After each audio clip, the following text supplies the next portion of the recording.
What is up, everybody? So we are back. It's been a couple days. Had some tack training to do for work and yada yada, some other fun stuff. But we're back on the regular grind. Good ass time of the season. Formula One is back.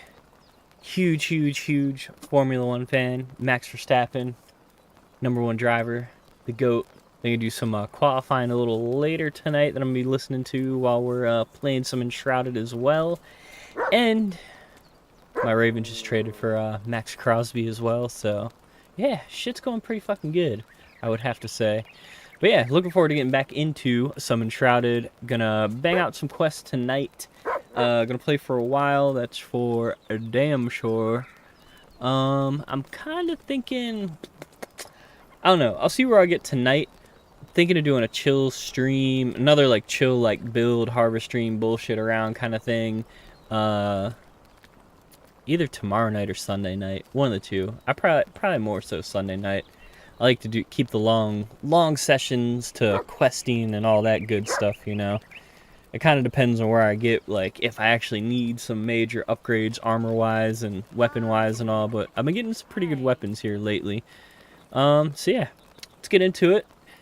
Haven't played for a couple days, so looking forward to getting back into this shit, and that is for damn sure. So let me change me a setting real quick like, and we'll get into it.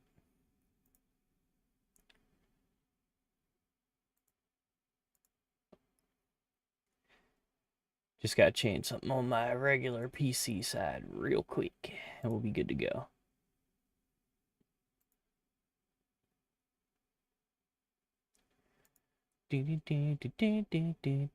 So yeah, couple pretty solid days here, I would have to say.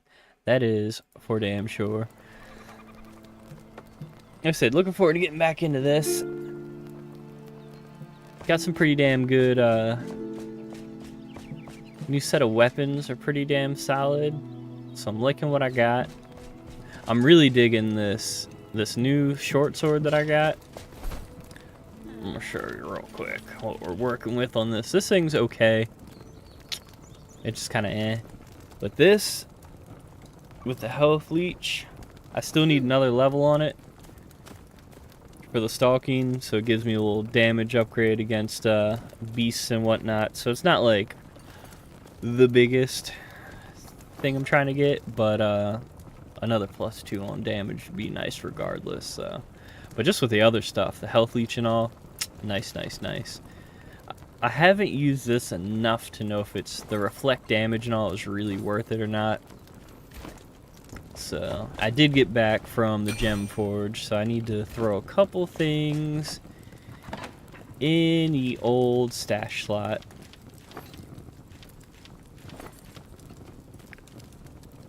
But after that, we'll be able to get right back into doing some shit. I gotta say, I have been digging, since I revamped and did more of a archery sided build. I don't feel like I'm underpowered doing like melee like I thought I would. Because I kind of thought like it'd be like a big drop off, but I haven't actually noticed too much of a difference, honestly, so. Which I'm definitely cool with.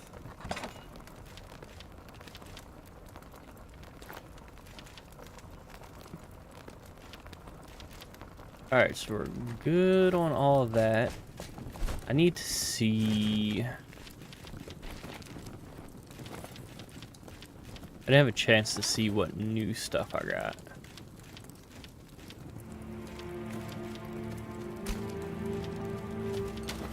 I did finally get the beehive smoker. I gotta set that up.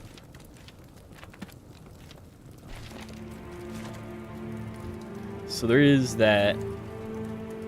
I still don't know what the fuck this is.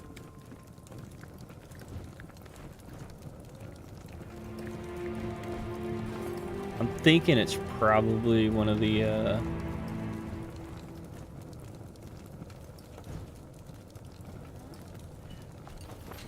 Shroud layer.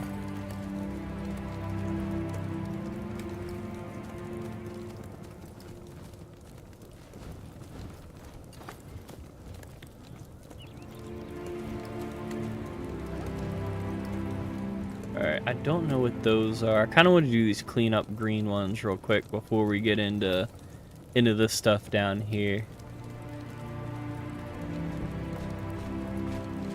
A minstrel hat.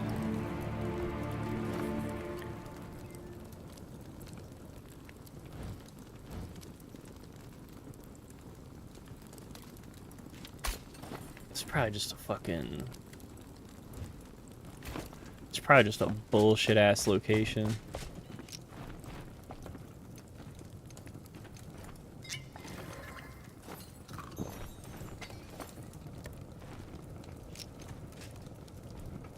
Let me go pet my doggy.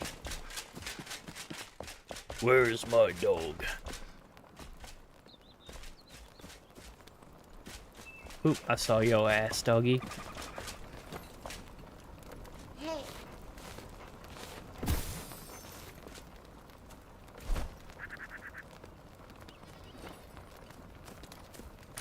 I'm gonna have to give him like a better spot. Maybe over by the goats or something. So I'm not like constantly looking for him.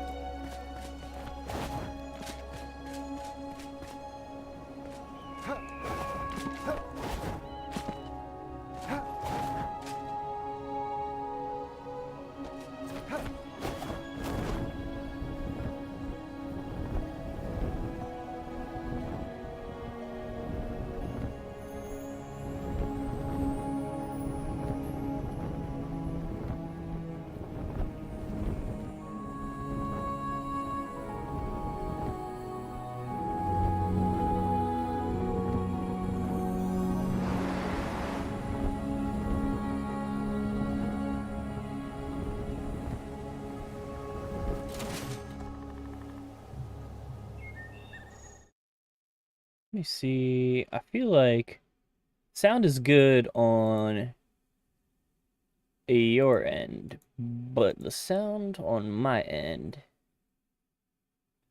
is fucked up for some reason.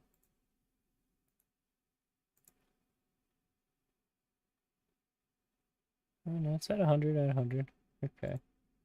Okay.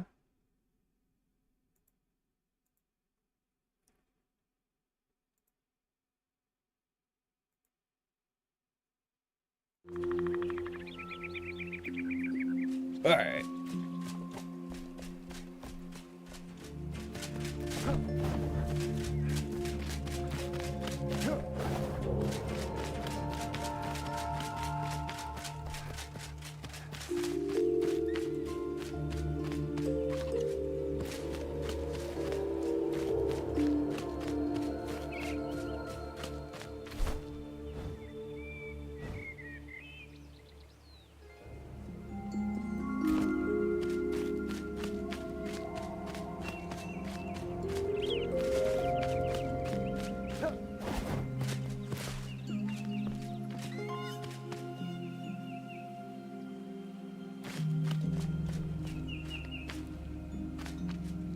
It down in here, maybe?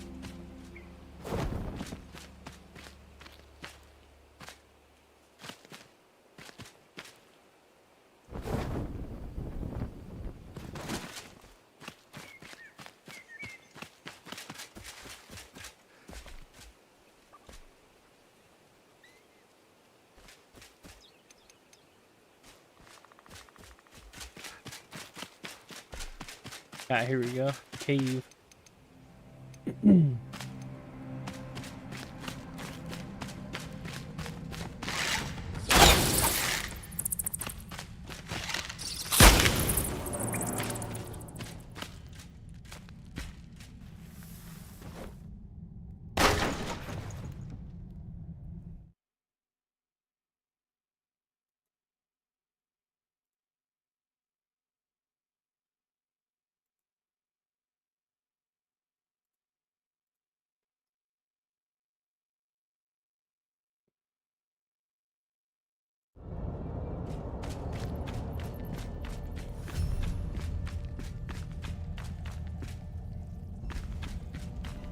I always feel like I do want to mine this shit, but it's so fucking inefficient. It's wild.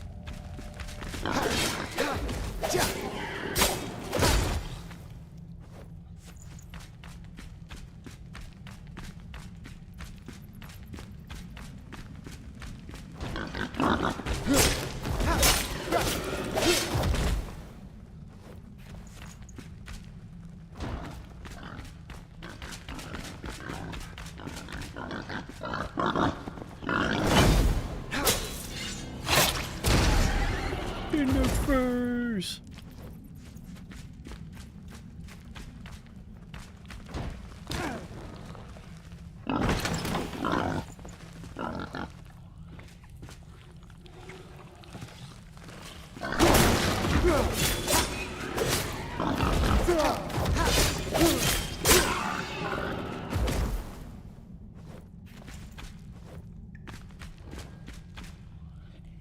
See if there's anything actually worth a fuck down here.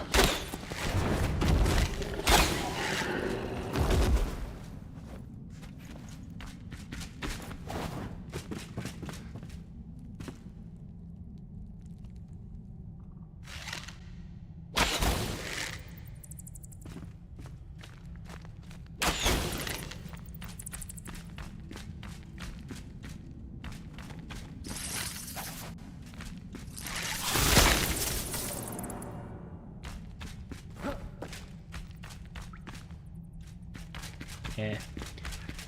Not really pressed for copper right now. I could use it, but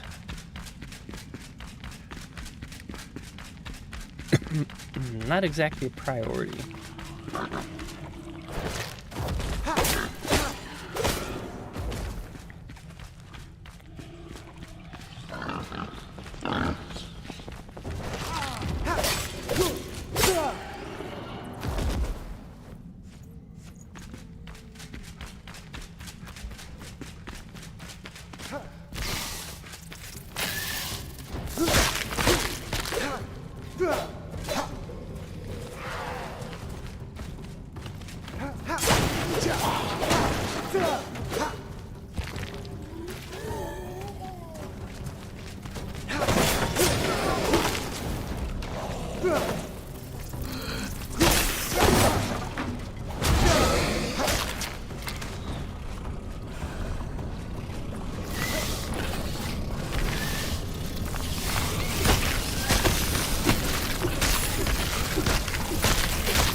Fucking bitch ass bugs.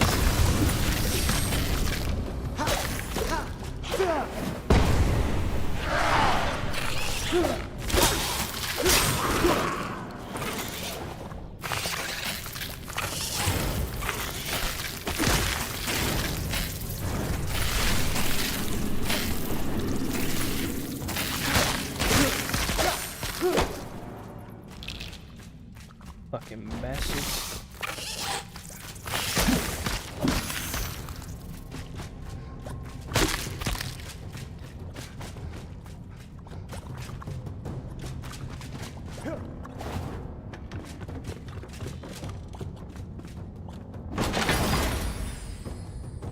Got that white horse sword.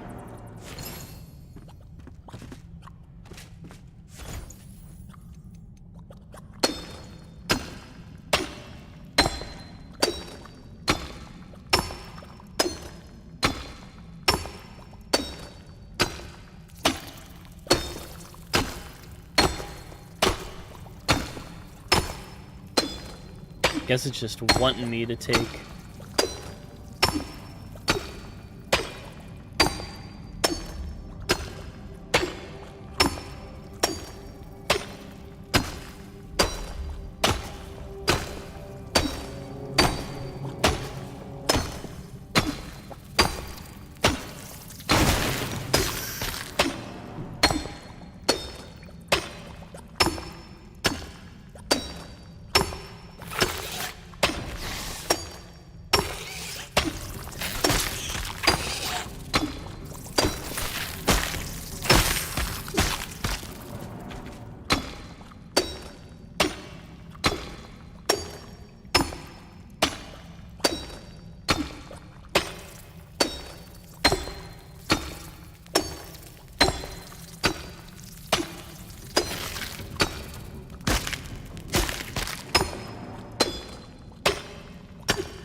God damn it, is there still one of those fucking things over here?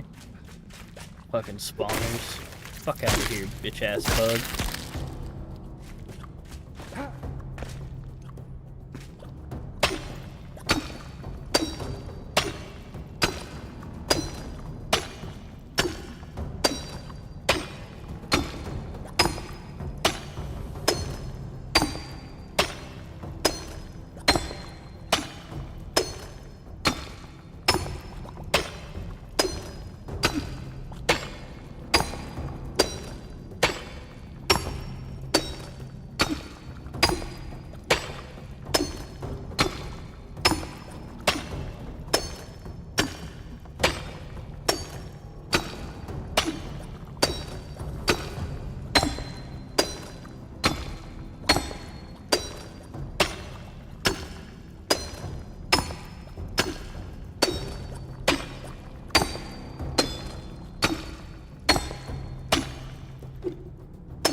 Damn, we got a ton of fucking copper ore.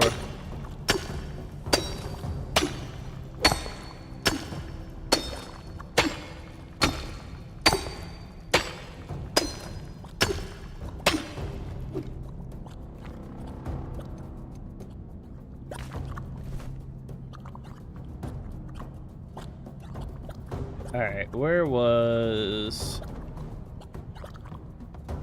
I hate the fucking black mire, so I'm not going to that one. Home, home.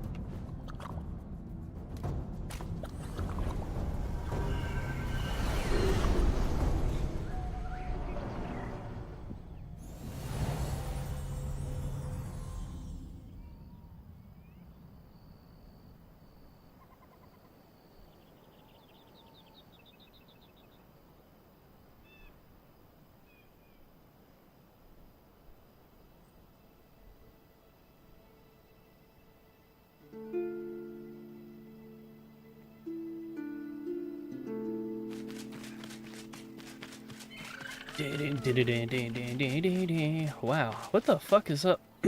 Why is this game so goddamn dark? Field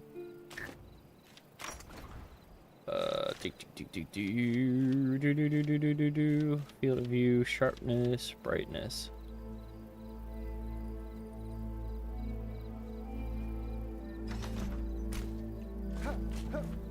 Let's crank this brightness up a little bit, you know?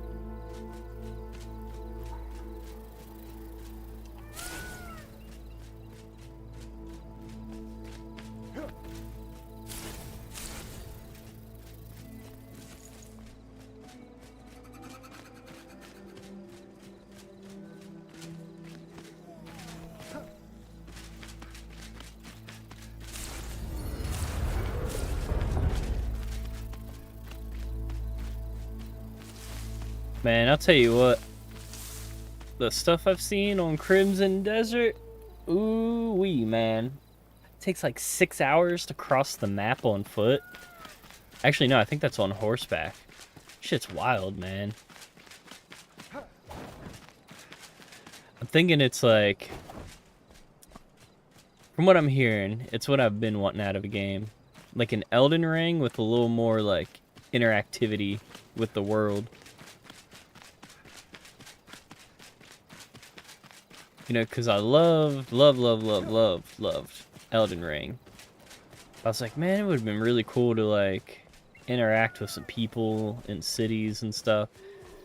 I get that's not really, like, a Dark Souls style of game type of thing to really have going on, but I feel like it would have been cool. You kind of, like, I don't know, it was weird because you did run into, like, some people doing side quests and stuff. Where they're like, oh yeah, we're the ruler of, you know, yada yada.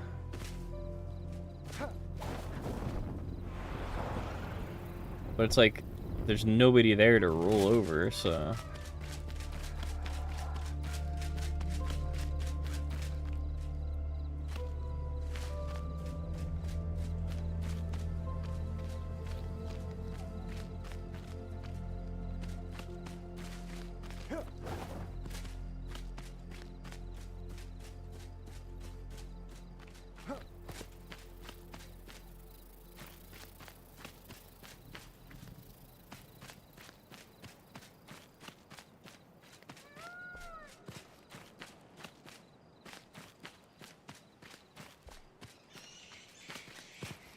Lumps of clay.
Alright, we still got a level down to go.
Ah, there's a gem forge here.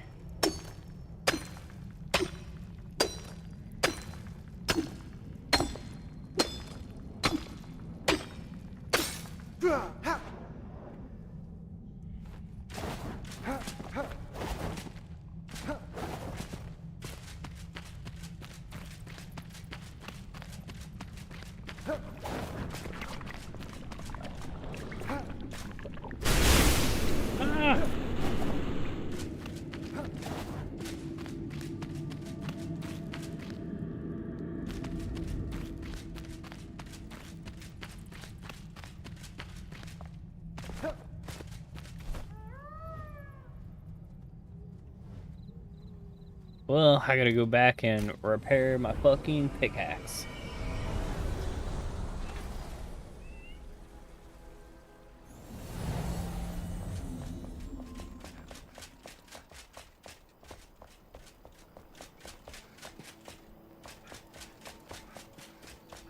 Ooh.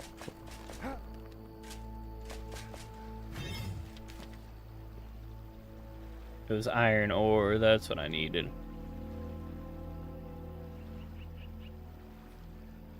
Sparks, saffron.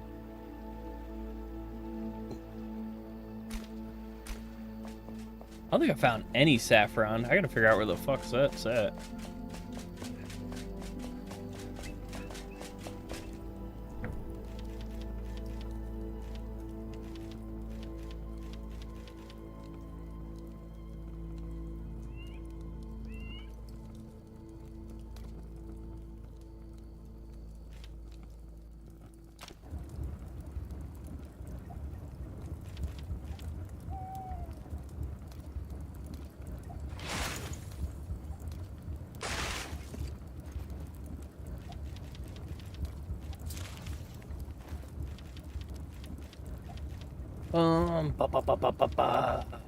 Don't need any of this shit.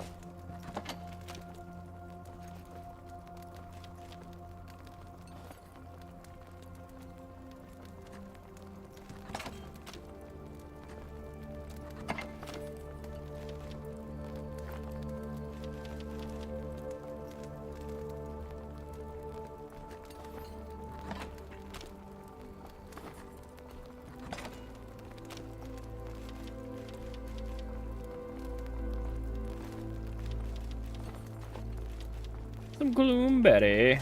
Oh, stone.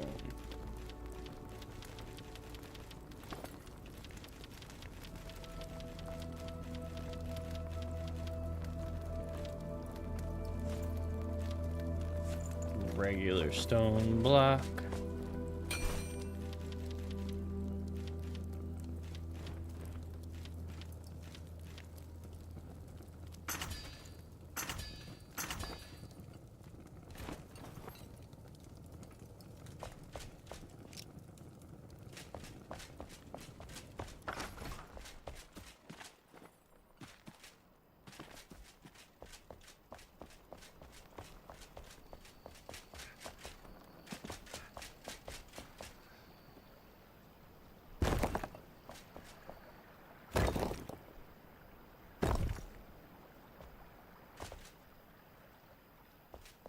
All right, so that's good.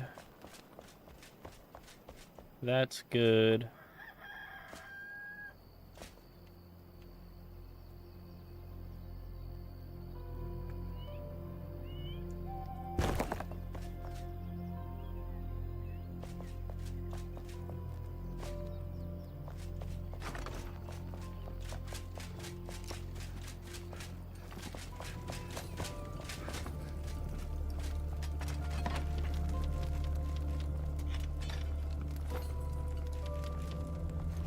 Throw that there.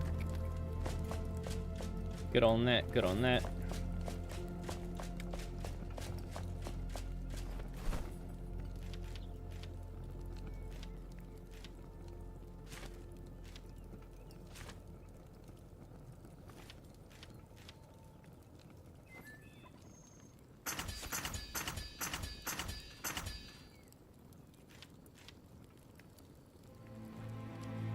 Chamomile.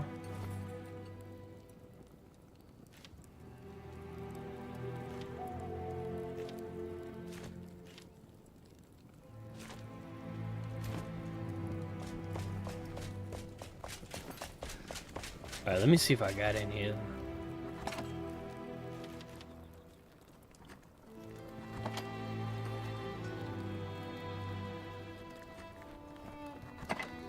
Need regular looking flour.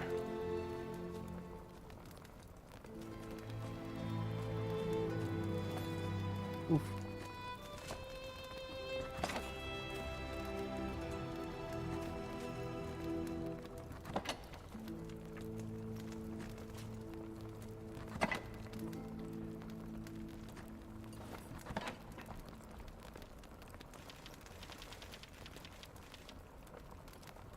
Dirt, dirt, dirt, dirt.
Well, I guess I'm just fucking blind because I didn't see it.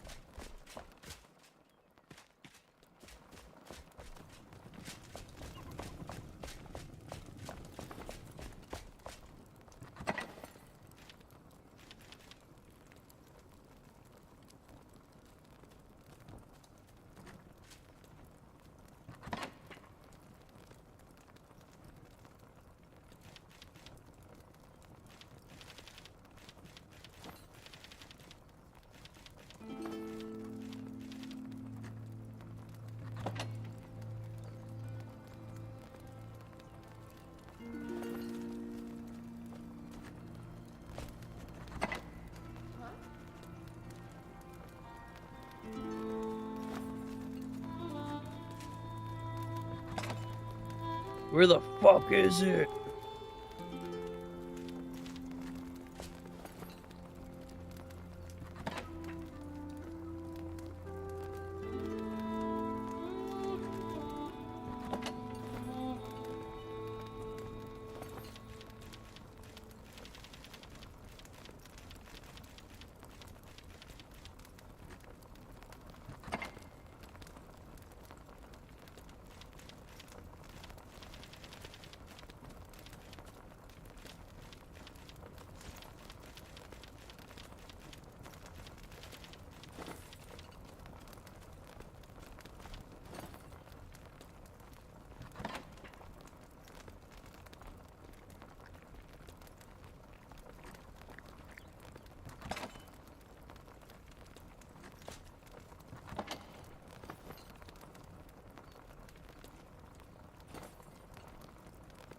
Where the fuck is it?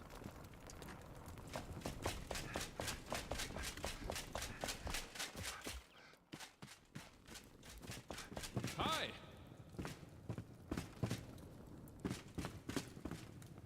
Hi.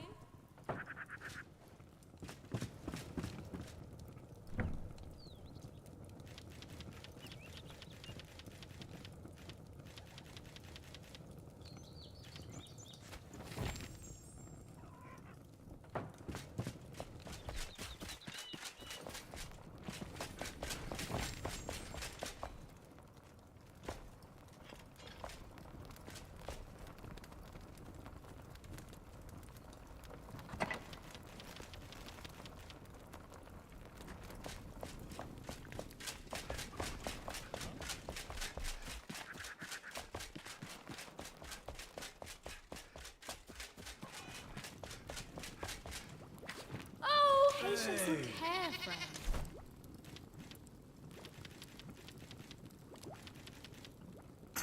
Make one of them, and I think that's it.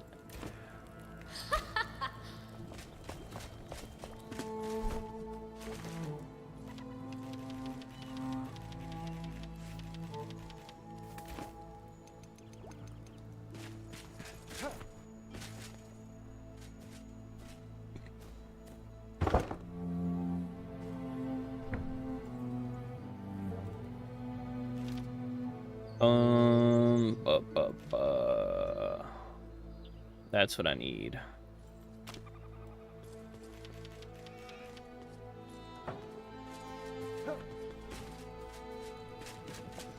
Farm soil.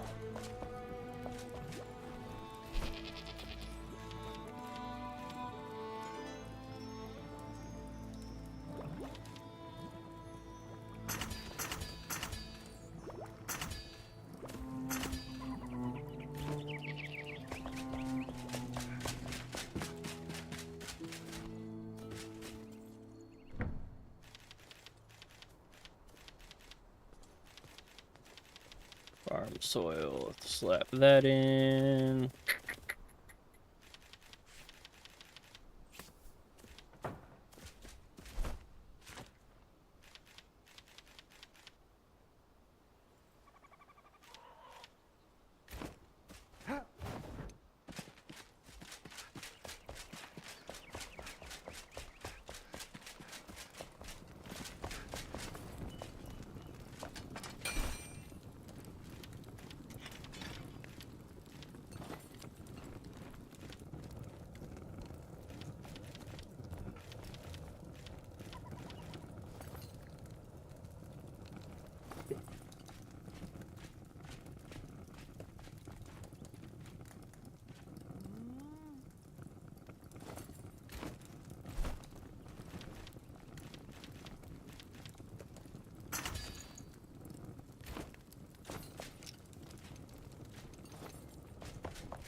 Fuck it, we'll go to that one. We will go to that one.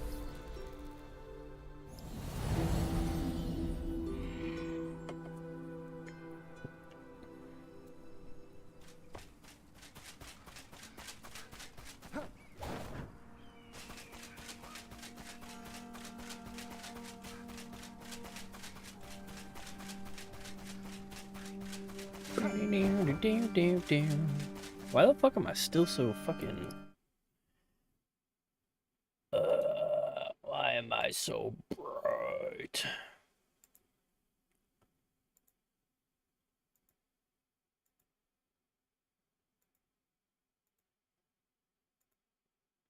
There we go. A little bit less. Oh shit.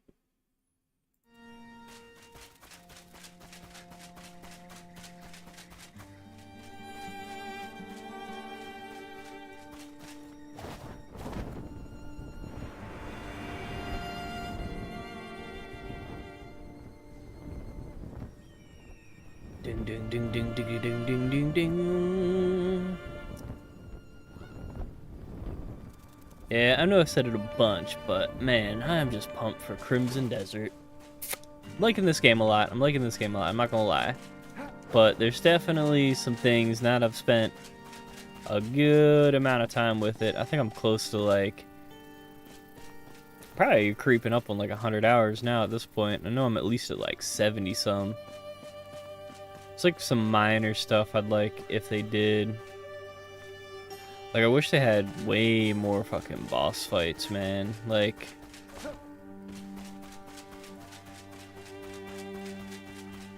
it's like each area has one.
I think I'm gonna make like a second pickaxe just for shit like this.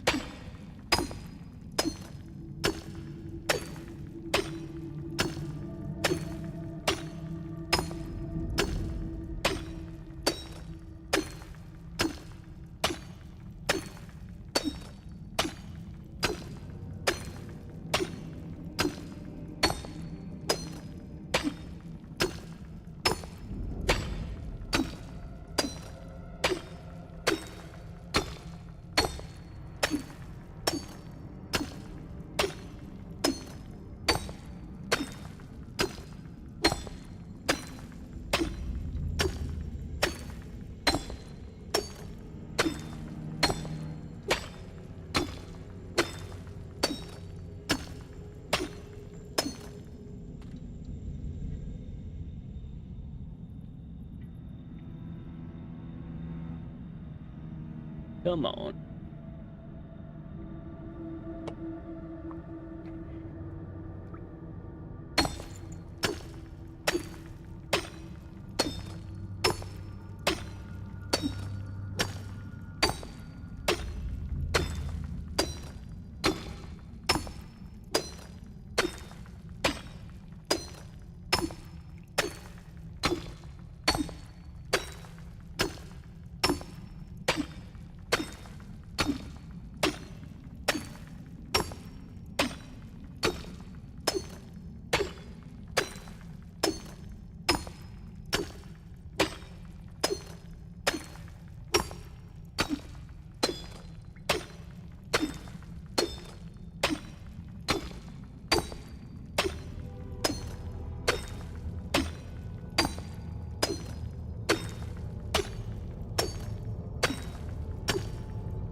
God damn, how fucking far down is this shit?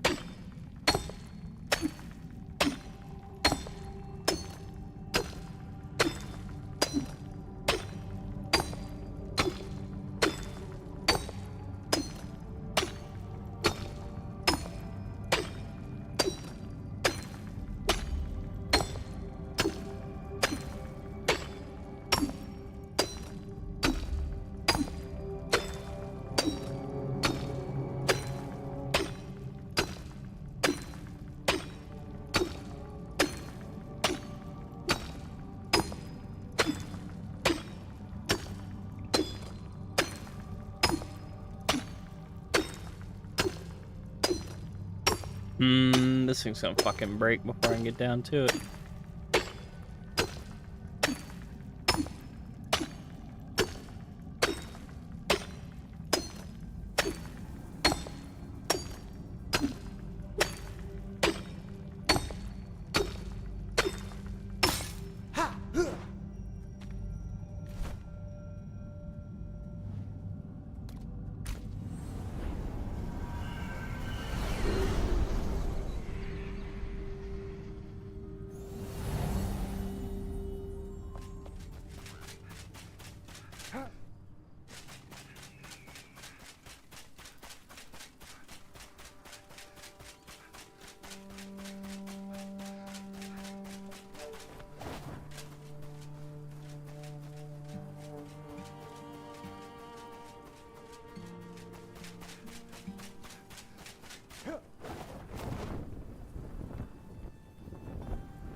Another gem forge?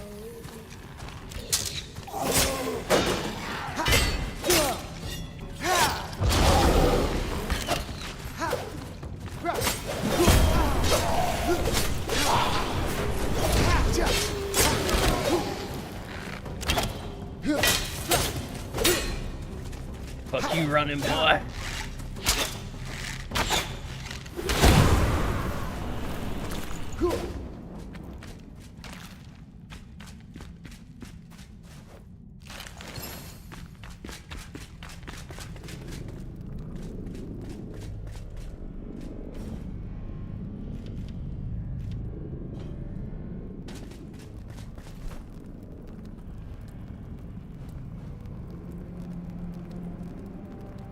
Another cosmetic maid outfit. No thank you. Why do all the cosmetic outfits on this game fucking suck?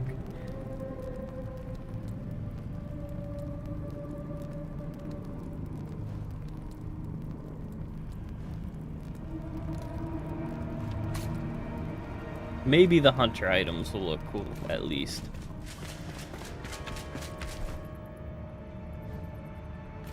Northwest from here.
Gotta get them minty mushrooms. Might as well while I'm down here, you know? You know what I'm saying? Know what I'm saying?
Looking like a big ass cow patty flying down at me.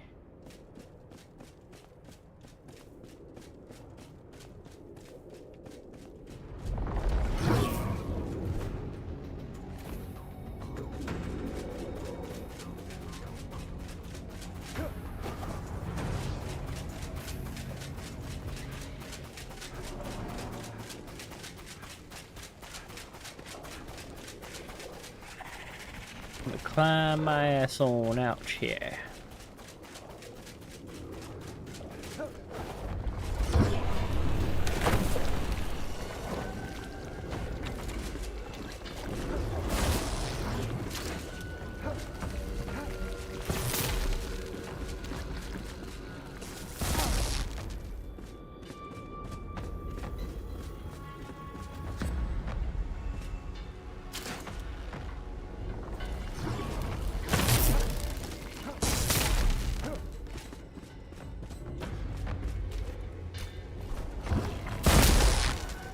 Alright, let me go back here real quick and drop this shit off and go right on back.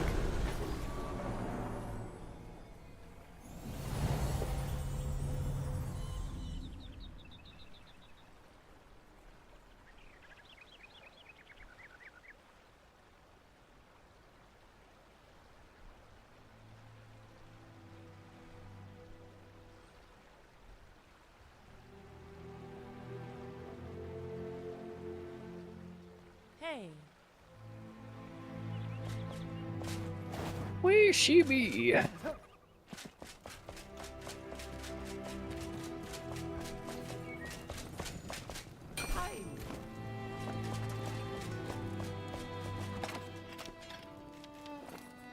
Delete that.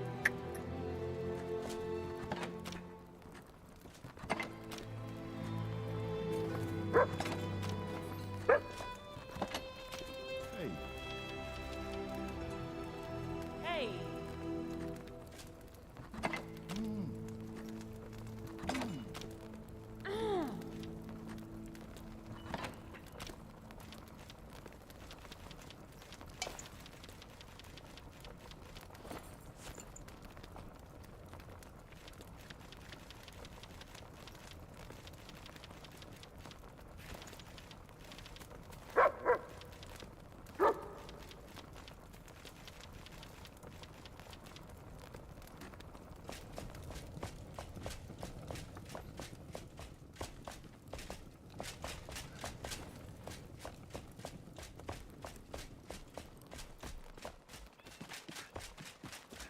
Hey, doggy, come back here.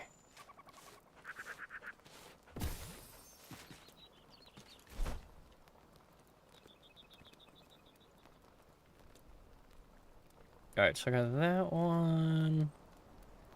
That's home.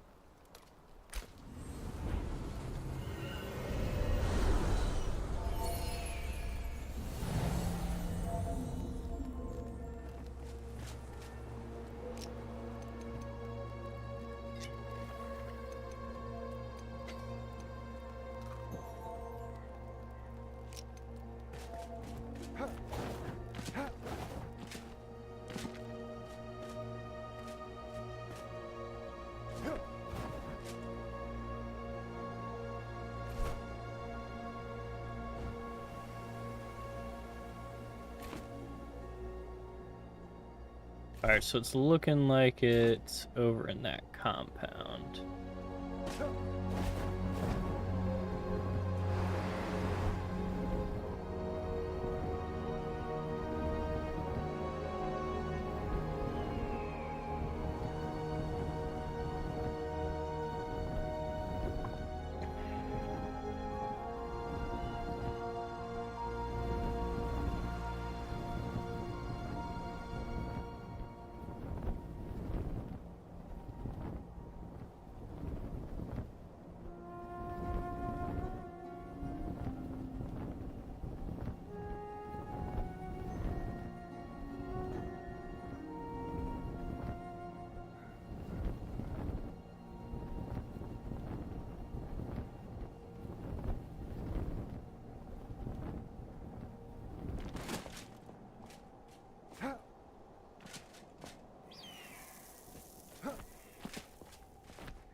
Fuck your face.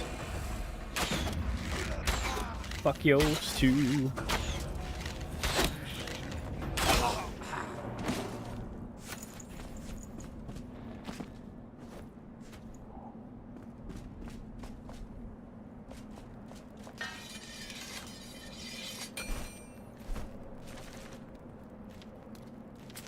Delete.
Damn, so I gotta fight these hoes for it. That's what it's looking like.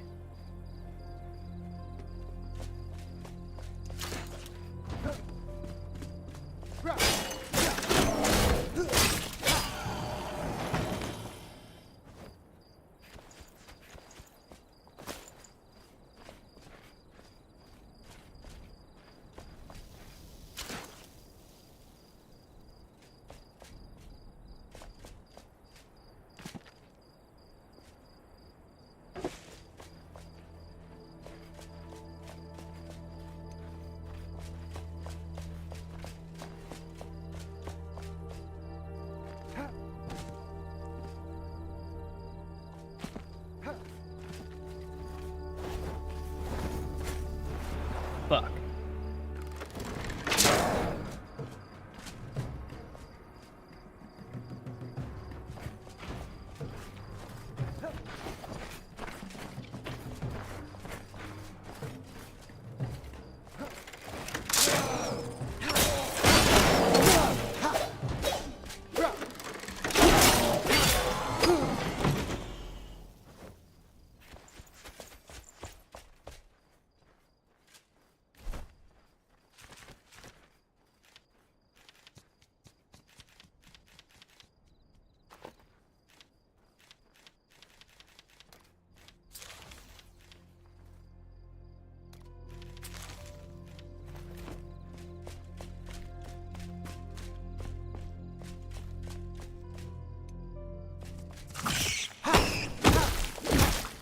Bitch ass rat.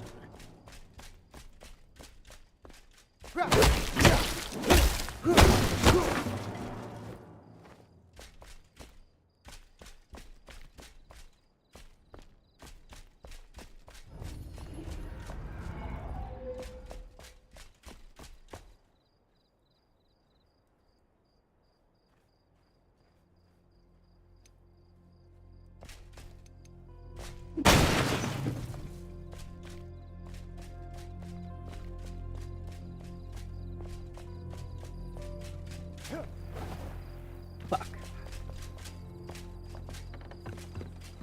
Fucking shit.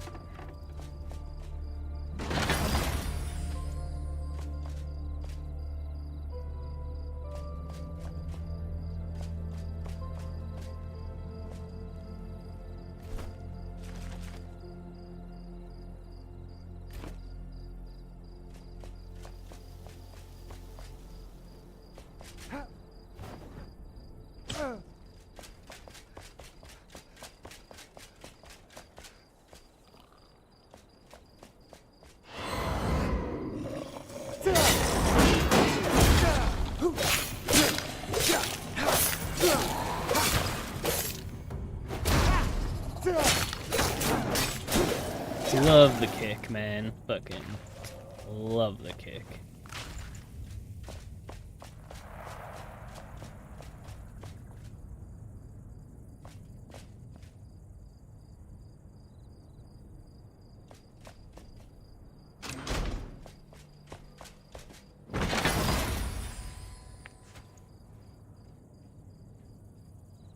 Some spell breaker.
Get them talons, boy.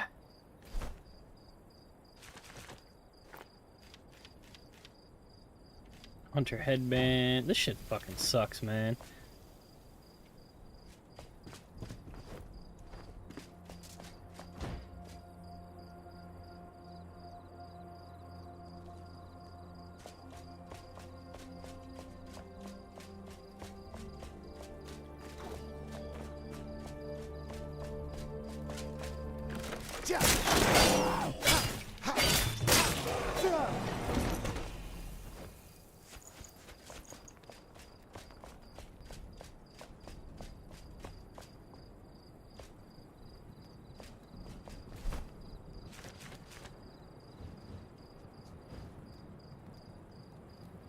Rascal cat. Alright,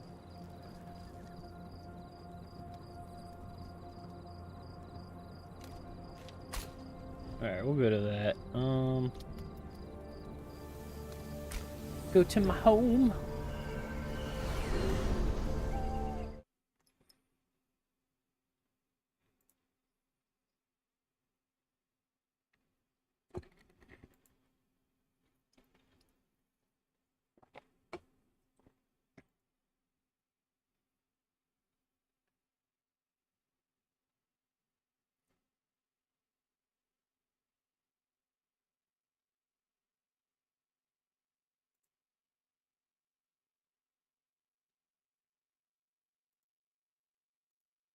Alright, got that set up. What we got here? Like 40 minutes till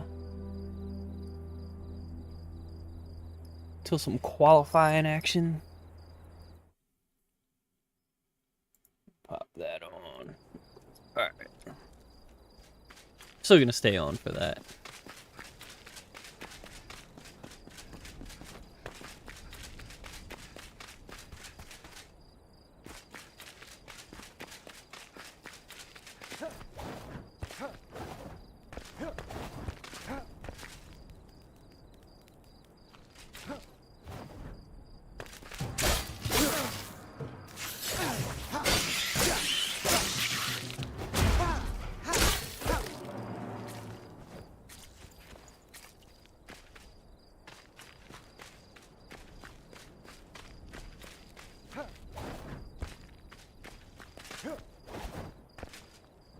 Fuck. No, don't glide.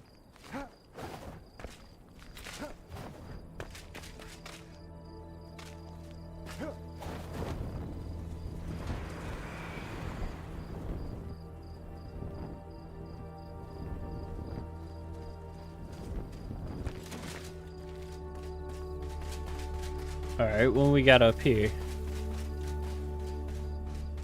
Some cave action.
Time to die, Wookie fuckers.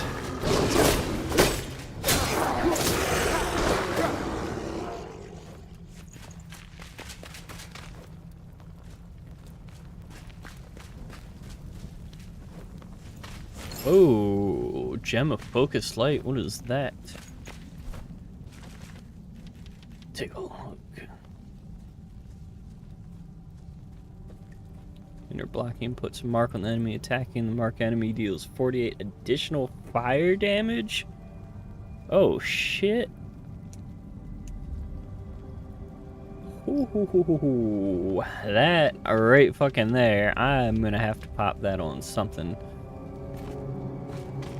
Something with some fire, boy. That's a fucking nice gem.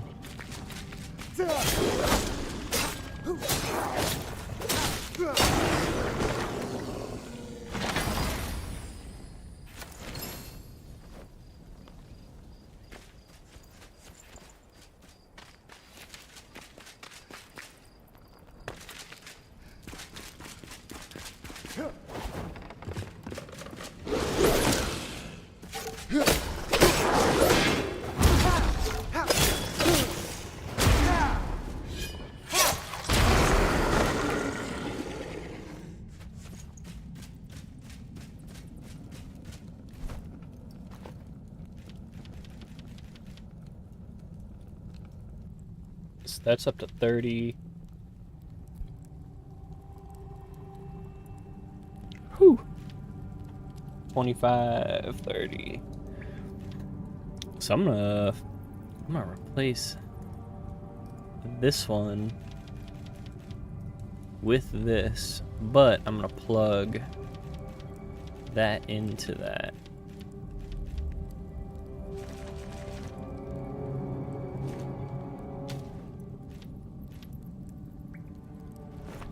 A meat straw hat.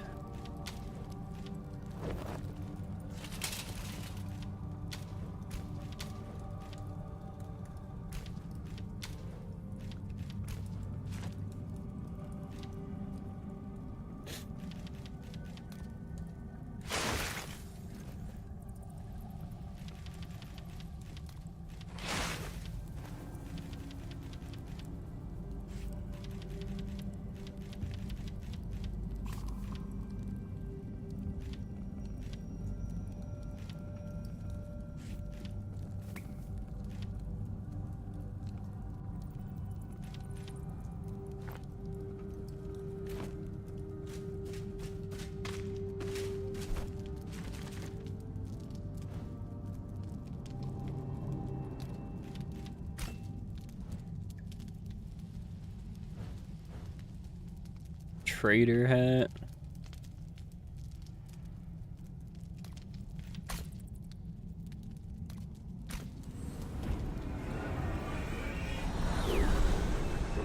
I should get a decent amount out of that sword to put back into leveling up the axe. So I had that at a lower level.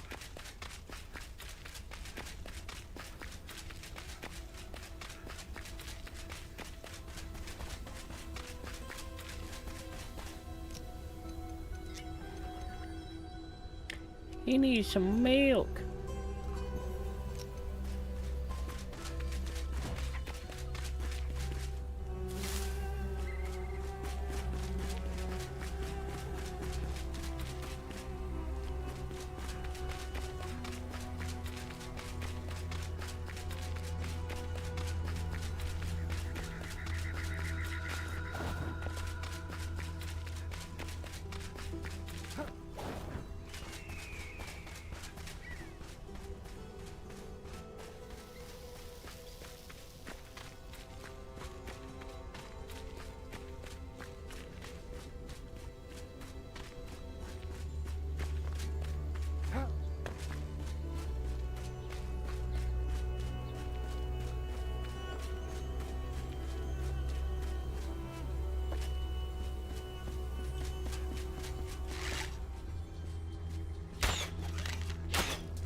And you're fucking dead.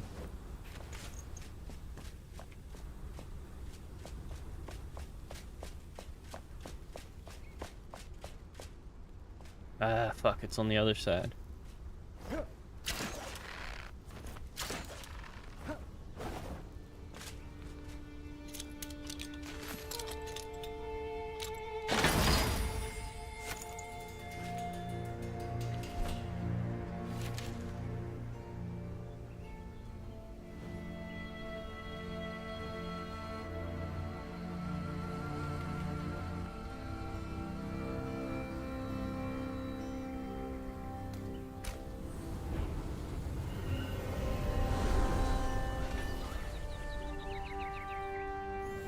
take this shit back.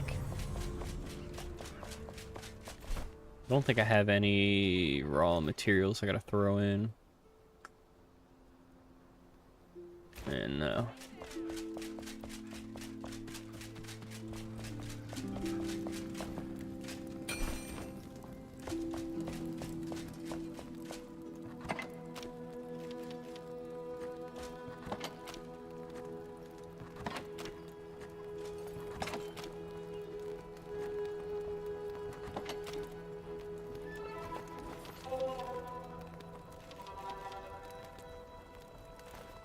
Alright, let me see. Throw that in there just to have. Hello.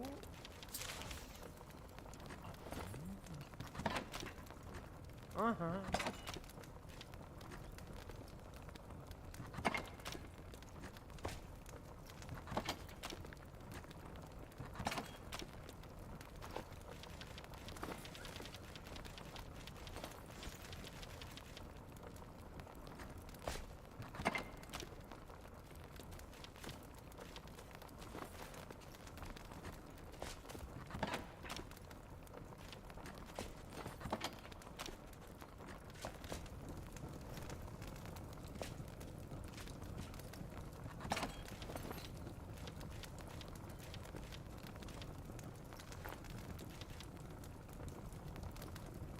Alright, so we got all that shit.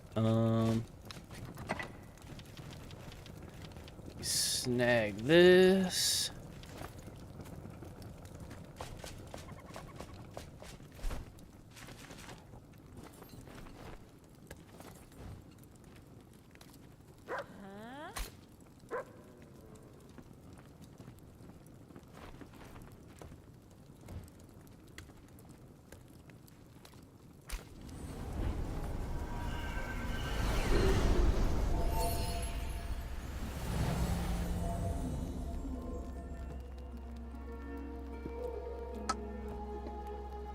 Alright.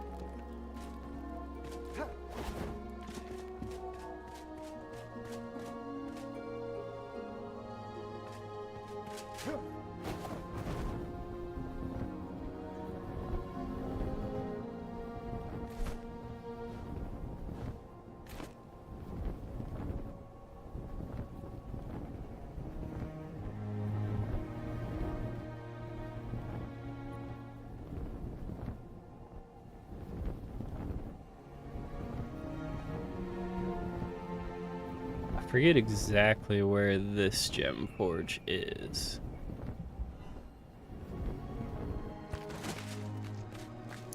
Oh yeah, it's right here. Fuck yeah.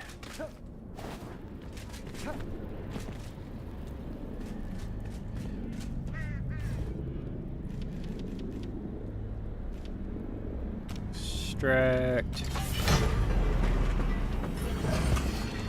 Insert into.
I don't really fucking care about the headscarf, honestly.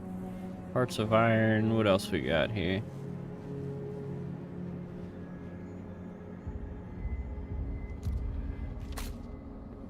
Let's do that. And then...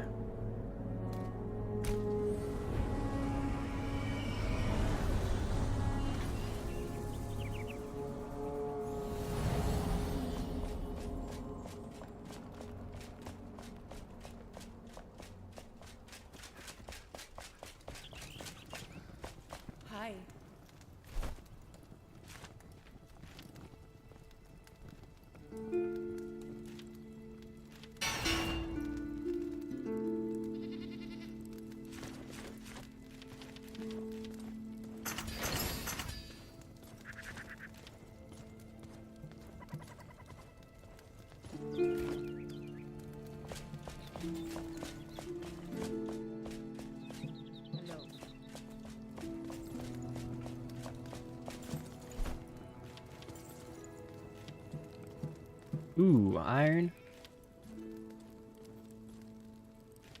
Do I want to do it?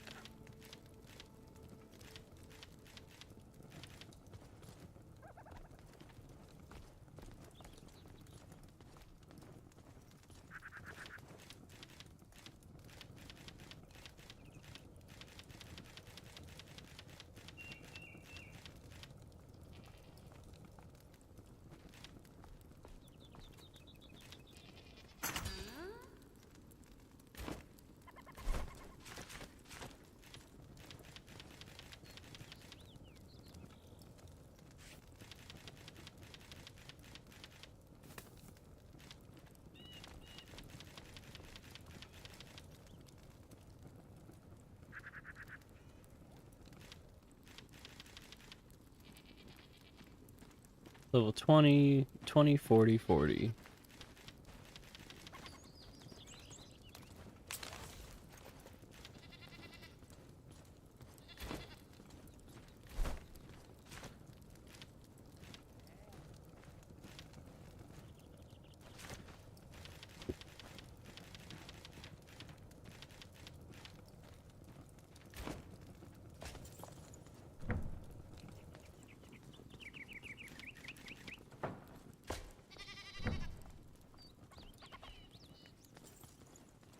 Charcoal, need a bunch of logs, of course.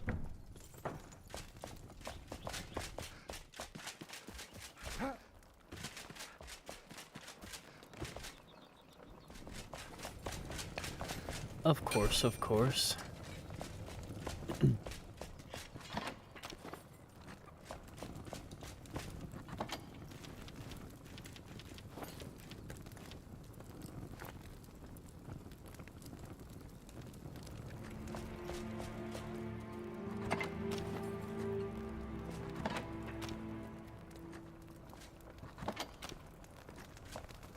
Where is... I know I got a stack of the...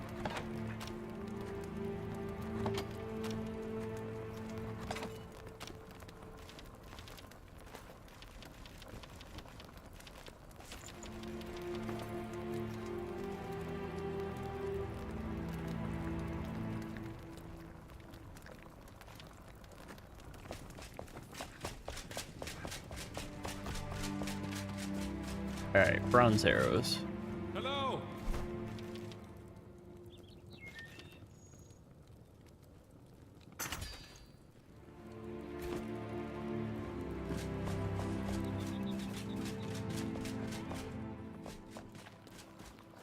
Come here, doggy.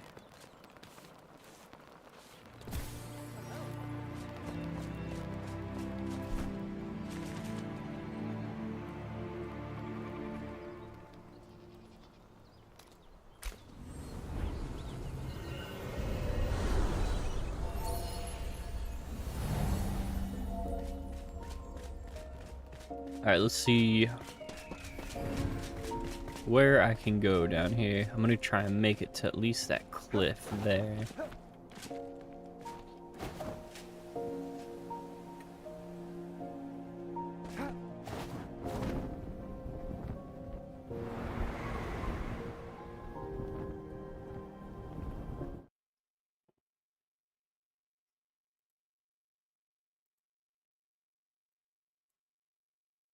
What's up there, feller?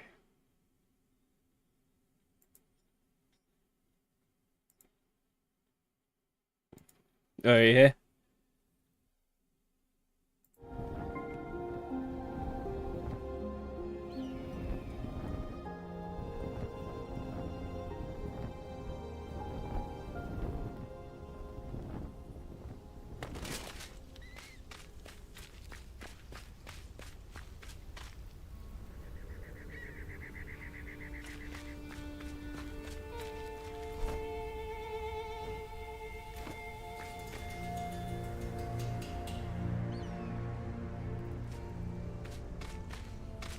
Oh, God.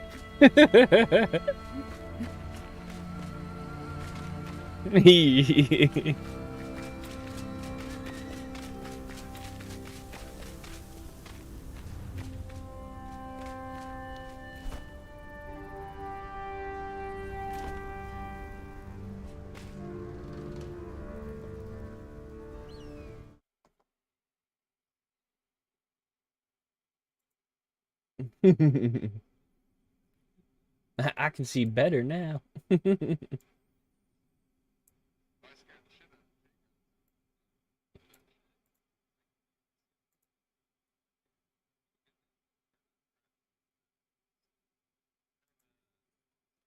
Give me 1 minute. I'm gonna get the stream up for some qualifying.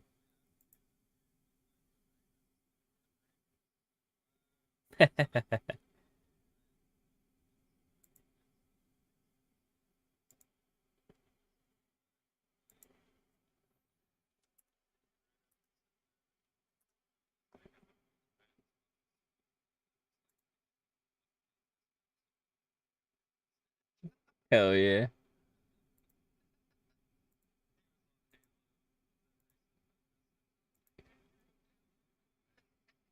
Yeah, I saw he was on there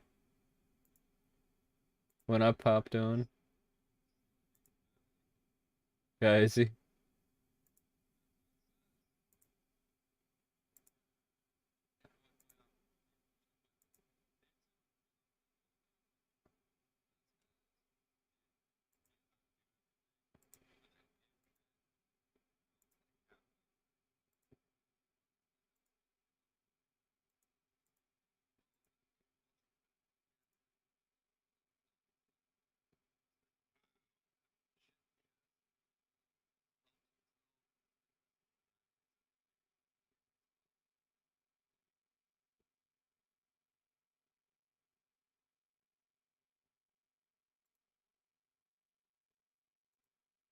Yeah, like that game was pretty cool. The little bit I played of it, you guys were like way the fuck ahead of me. You were like on the final stages of that shit.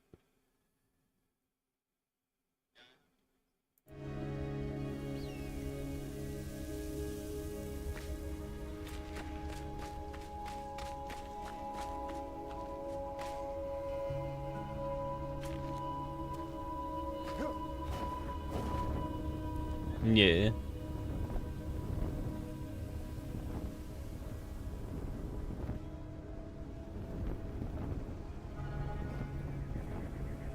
That's like I was laughing. People were talking about they're all worried about what the performance is going to be like on PlayStation and Xbox for Crimson Desert.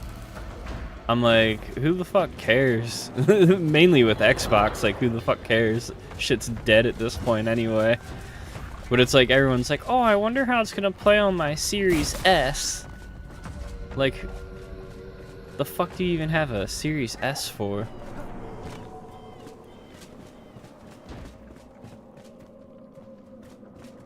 The lower one below the regular fucking shit, like.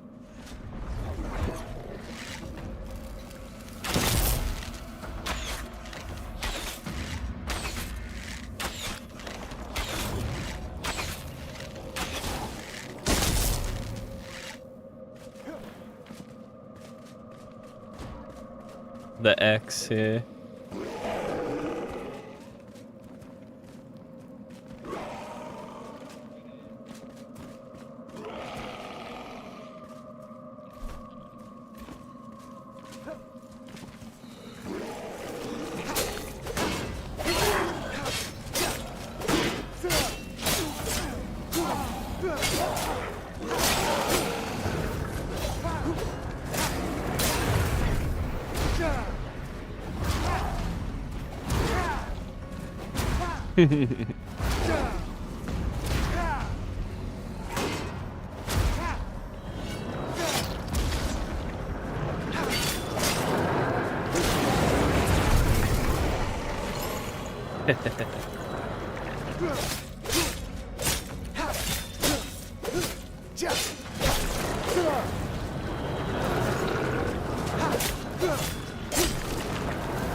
Yeah.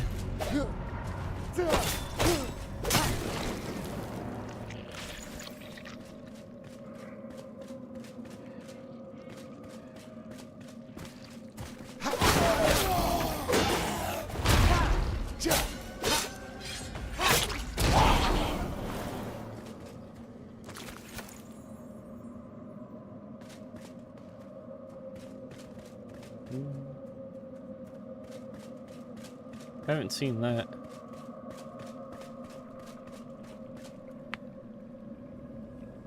Nah, anything on Apple TV, I never see because that's like one of the apps I never fucking check, like ever.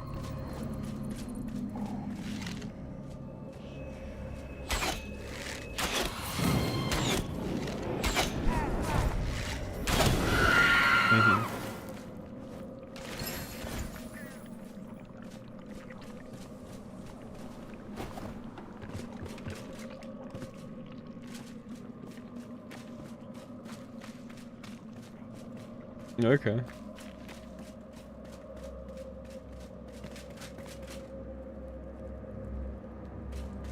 Yeah.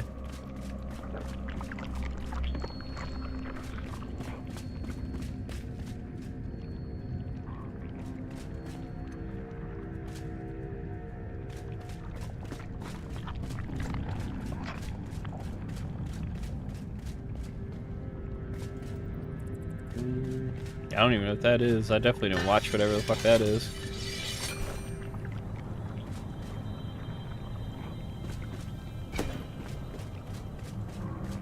About to have the first qualifying of the season, boy. And that starts in 8 minutes.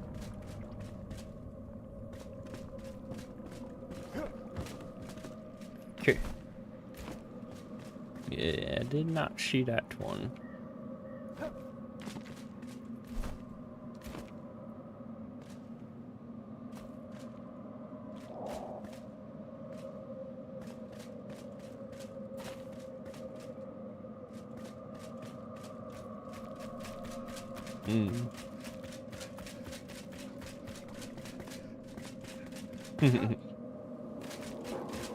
Die outside, you Pori.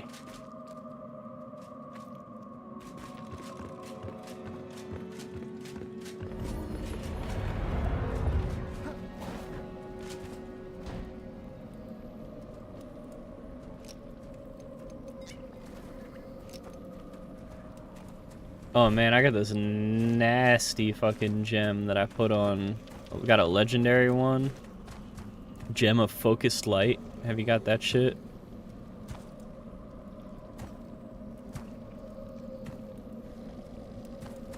So targeting an enemy for a few seconds while aiming or blocking puts a little mark on them. And attacking a mark deals 48 additional fire damage. And the mark can stack up to 3 times by continued targeting, increasing the bonus damage by 225% at 2 stacks and 450% at 3 stacks. Yeah.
What'd you say?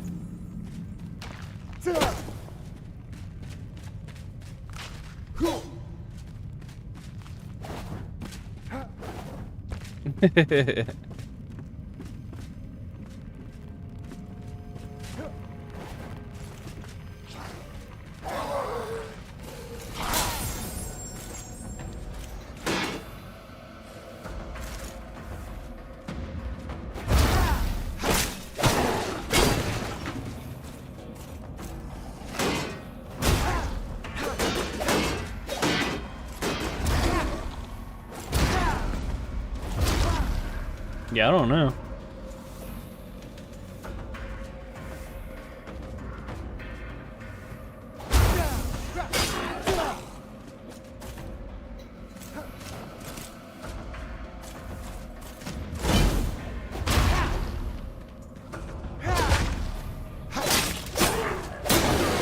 Yeah, it's weird you're having like more issues than I do, 'cause you got a better video card in your shit. And I'm fucking streaming and watching and streaming the fucking shit at the same time.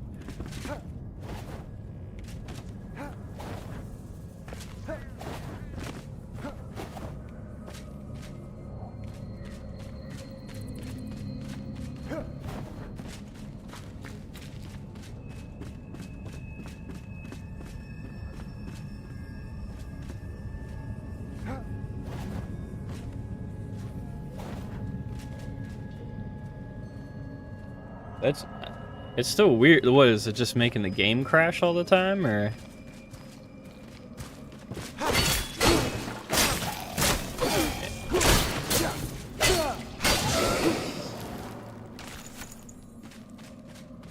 Have you tried turning the shit down like in the game itself?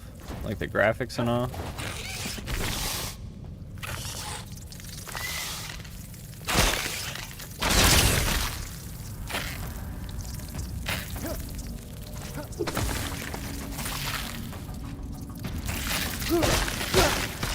You running the PC as a whole in like the gaming mode?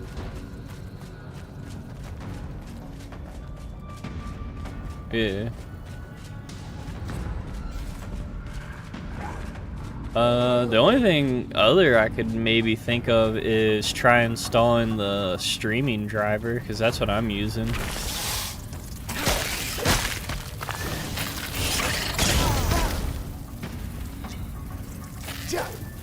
When you go into like the NVIDIA driver updates, there's like 2 different ones. There's like the regular one, and then there's a streaming one you can download. Yeah. No, not the fire, fuck.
Yeah, 'cause that's weird.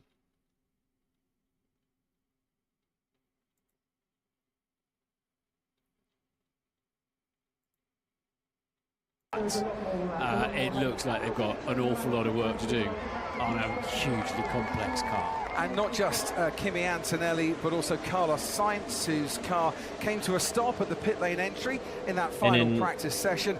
Some and in the NVIDIA shit, are you running, Williams, when you click on Enshrouded, are you running it with the for getting him out? We keep the our fingers suggested crossed, settings that for he it and does. all? Charles Leclerc for Ferrari, fastest in FP1, the man who took pole in 2022. Max Verstappen, pole in 23 and 24. Lando Norris You would think, took pole last year. Lewis Hamilton's had a couple of poles here before. George Russell's been on the front row. The other thing I know I had to change, because I'm running the recommended settings, but I had to change my screen size it is time to too. get serious for this season. It keeps wanting to put it down as like a qualifying then, 1080p monitor or something like for the that. first time in a long while, we have 22 cars that, When you fingers do go crossed, into will the be lining settings, up look on at the the grid and screen not some size. in the pit lane for this Australian Grand Prix. We welcome Cadillac to Formula One, the first full startup team to take to our grid and to our tracks. Because that could be causing since a problem Haas as in far as like screen 2016. tearing We shit, you welcome know? Audi to Formula One. Sauber is no more. Audi now occupy that Hinville base, and what a solid pre-season they have had. We welcome Arvid Lindblad as the rookie for this year amongst 21 experienced drivers. 12 previous. Because I would Grand check Prix your winners, screen size 15 and make sure the represented, and the 24 what is the exciting V-Sync rounds is off around the world until we can crown a champion at the end of Abu Dhabi. Ted is down in the pit lane, of full course. screen, but check the Yes, welcome to the actual sharp like end of screen F1 size, in like so it'll 2026, change it. and it's going to be sharp work for the Mercedes guys to get Antonelli out. We think they just might have time for one run at the end. Any kind of stoppage, of course, would play in their favour. It's in the NVIDIA thing. If you go to your recommended settings, it's like at the top of it. It's like a drop-down menu, I think. Let me keeping an eye on his protege himself, Kimi Antonelli. You've look already at said it's mine time real for quick Carlos and see Sainz getting out. exactly where it I'll add is. to that Lance Stroll as well. Major doubts as to whether he'll be taking part in this qualifying session due to the lack of power unit elements that Aston Martin have been well documented throughout the weekend, Crofty. We'll take so when you click on Enshrouded and like all your settings there are on like the right of where the game is, where you have there's like a little drop down arrow and it says display mode full screen, and to the left of that it should say resolution. Podium at Silverstone, and he's first to take to the track in anger with a flying lap. And just to remind you, because even if there'll not be 22 cars on the just track, make sure that matches. still Like I'm going to playing in lose 2K just because that's what I got it set at the 1 and 6 1440. more in qualifying 2 for this season. The 25. 11 teams, so it was always 5 before, so an extra. I'm doing it just because that's what I stream out in, so it makes it easier for my to get down drivers and shit, because it's one less level of like condensing the info down. So I'm running at the 2560 by 1440, in 6 of those, which is including 2K. Last year here, of course, and driving for. Well, it is a new team. It's not Sauber anymore. It is Audi. There's more backing for this team, and they really do look the part with an engine that sounds different to anything else. Let's have a quick listen to it now. So I don't know if that'll help, but as he slows, backs off to let the Williams, I think it was there, of Alex Albon past. I can't believe And we traded you'll for see him. Cars slowing. I definitely didn't see that shit coming. Previously, you might not have expected. I mean, I'm glad we have him, but deployment, and if the deployment isn't quite right, the driver knows there's no point carrying on because he just hasn't got the energy coming to the fore where he needs it the most. Absolutely, and that's why I was just saying the other night. Like, that's why I wanted us to draft like D line or offensive line, because we need like that type of dude. Because we got like a bunch of guys that are good, but they're not like that top tier like sack guy like that. And that sends Lando Norris down into turn But one if Meta BK is coming back like they're rumored, that's like having like an Aaron Donald type of dude in the middle with Crosby on one end, and then what the hell is the younger guy that we got? Travis Jones, who played really well for us the last 2 years. Him and like the rotation of guys we got has been pretty good. So. Because our defense is stacked across the board. Like, we're good secondary, because now like corners and safeties and all. So towards the final part of the lap, through turn 8, they've got their wings open. It's a long left-hand curve, and 9. It's kind of an arrive and drive now. You just tip the car in. Wings go down, but that lovely sweeping chicane was so close on the exit. Lewis Hamilton, was fastest in the first sector. That is now Bortoletto in the Audi. But meanwhile, Lando Norris on his way. And we're going to be looking at times, I think, by the end of this. And that was even last year with us doing dumb shit with Zach Orr's DC with like fuck, why am I drawing a blank on the young kid that we got? Nate Wiggins. He's like a press like man corner, but we were putting him like 15, 20 yards back off of the fucking plays and stuff. It's like that's not what he's good at.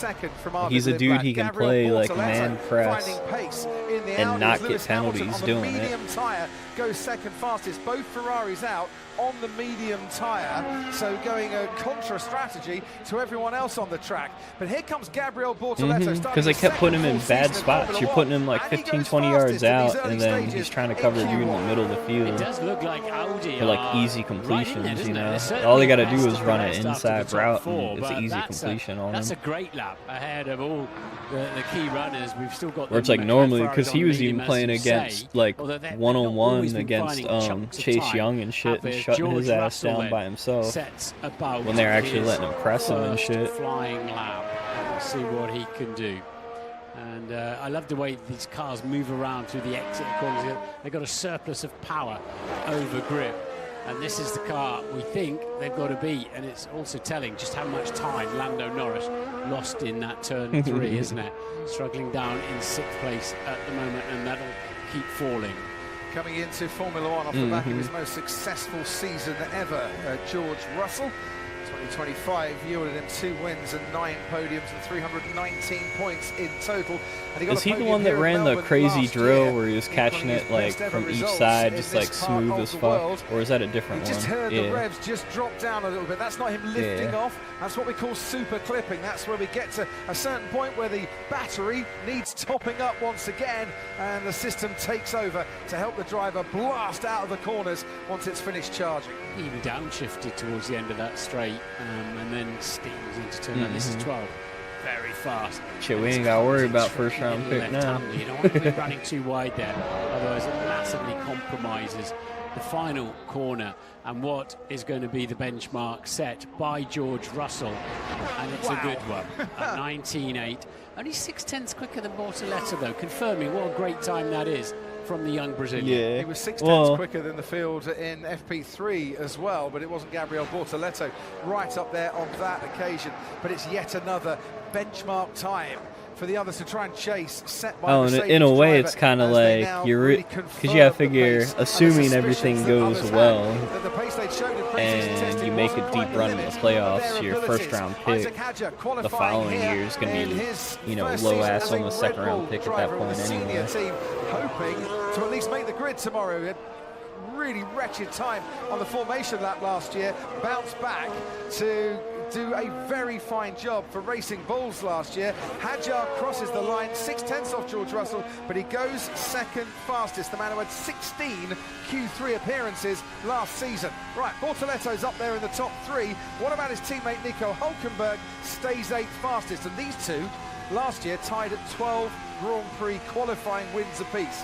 So the only team that were tied 12-12. Bortoletto fastest of anybody by a margin in the middle sector of the lap he's currently on. Wasn't particularly good first sector. That's why I'm good with it, because our first round draft picks, outside of like being like a Kyle Hamilton or something like that, if we go like other position, they haven't really panned out to be like that type of dude. So I'm like, shit, I'm fine with it. We draft, you know, the majority of our teams made up in that like second, third, and fourth round anyway. So this time coming from the rookie, the 5th. And kind of where we're sitting with key pieces anyway, with having, you know, Lamar and those couple young safeties and corners and shit, even the young pass rushers and all. He can keep up, and unlike some of the teammates Verstappen's had, although we'll see what Verstappen does when it really matters in qualifying. But Lindblad going well, going extrely well. Hadjar too. Oh yeah, that's not even a question. It's fucking coaching's been letting us down the last couple of years. Doing dumbass shit.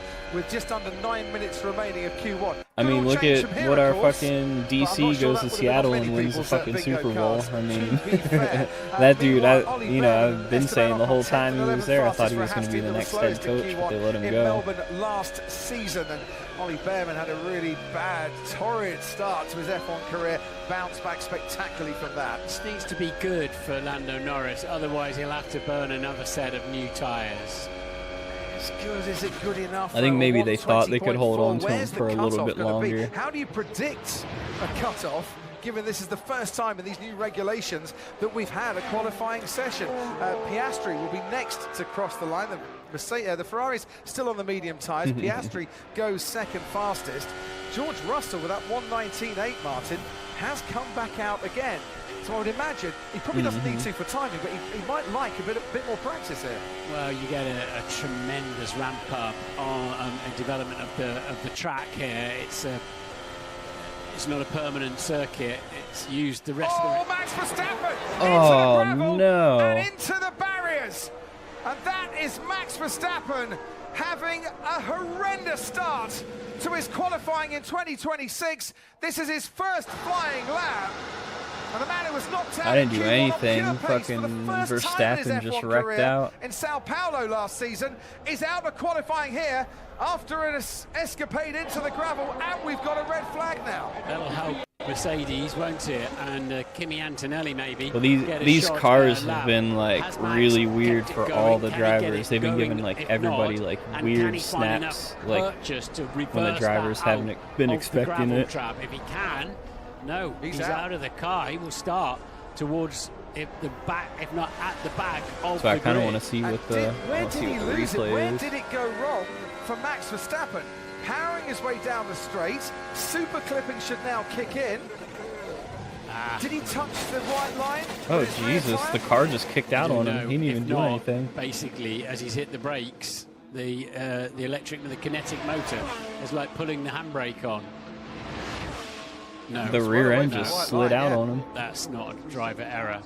I was going to say, how often do you see Max Verstappen just making He was on a fundamental straightaway, like errors? getting ready to He's turn. The hit rear end the just came brakes, out. He and didn't it's even just do locked the anything. rear axle, just like you Lance can't Stroll in testing. Yeah, you can't pull handbrakes on anymore Yeah, in the modern cars. rear but axle completely in older locked ones up on you him and could. spun out. If you were with us for our coverage of testing in Bahrain, going into turn 11, Lance Stroll. All okay, Max? Yeah, I don't know, the car just locked on the rear axles. It's these new Fantastic. cars, man. The drivers don't really like the new cars. Expected a pole sitter here, Max Verstappen, twice in the last 3 years. But Lance Stroll had that moment where instead of using the energy braking, the system just deployed all the braking energy to the rear brakes, locked up the axle, spat him off, and he's just shaking his Yeah, I was hand going there, to Max, say, isn't he? while you were looking somewhere else, he's obviously hung on to the steering wheel as it's gone into the barriers. It hasn't done a huge amount of damage visibly on top, but again, once again, the underneath the car for the second time this weekend, when teams are really struggling for spare parts at this very early stage of this massive change in regulations. And that'll be a whole lot more work to do on the underfloor of that car. Bernie, what can you tell us at Sky Race Control? Yes, hello. So I just was listening to as many of the radios as I can. It's always quite hectic in these qualifying sessions, but just to give you an idea of what the drivers are up against with these cars. So Piastri was told a few laps before that he reached to not hit the top of the pack in turn So 4. go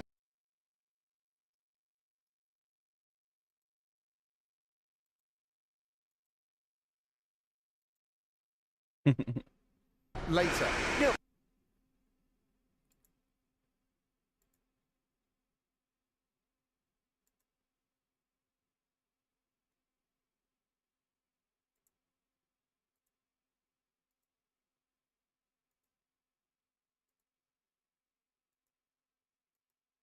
Do we think he kept his hands I think he on the kept his steering hands wheel? on the steering wheel when the front tyres have gone in, and that can break your wrist sometimes. It depends how easy it is to break the wishbones and how much the suspension wants to give, but a lot of drivers won't. I would always take my hands and put them on my chest if I could see there was a shunt coming my way.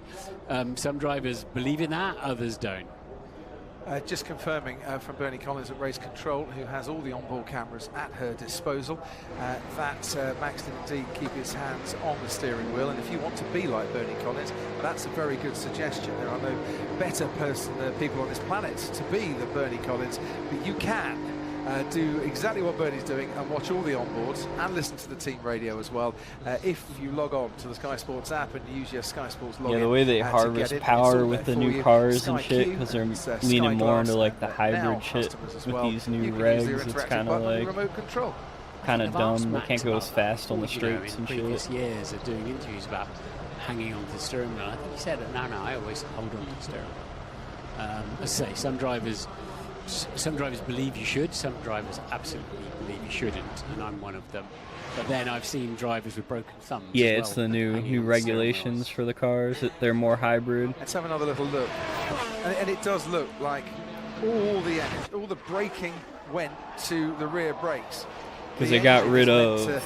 So in previous years, they used to have like DRS zones, which were like certain zones where if you were within a second of the guy ahead, you could hit the button and it would like put your rear wing and all down. The wing shut and then it snapped sideways. So you gain speed depending on how good your team developed it, anywhere from so like when you hit the brakes like that, 5 to like the 15 miles an by hour. the kinetic motor on the side of the transmission. You're charging your battery up. But now you can use that shit like anywhere on the track, and the whole car has like active aero now, so it's the rear and the front wings. You're charging your wings. battery by slowing the car down. But then there's also like a push the pass mode on the cars. That's all like hybrid, but you can use that wherever too. At 350 kilowatts and just locked his rear axle. It's a lot of like messing around with like harvesting the power to recharge the battery at certain times, but they're finding that they're running out of power like down the straights and trying to shit. get into the queue.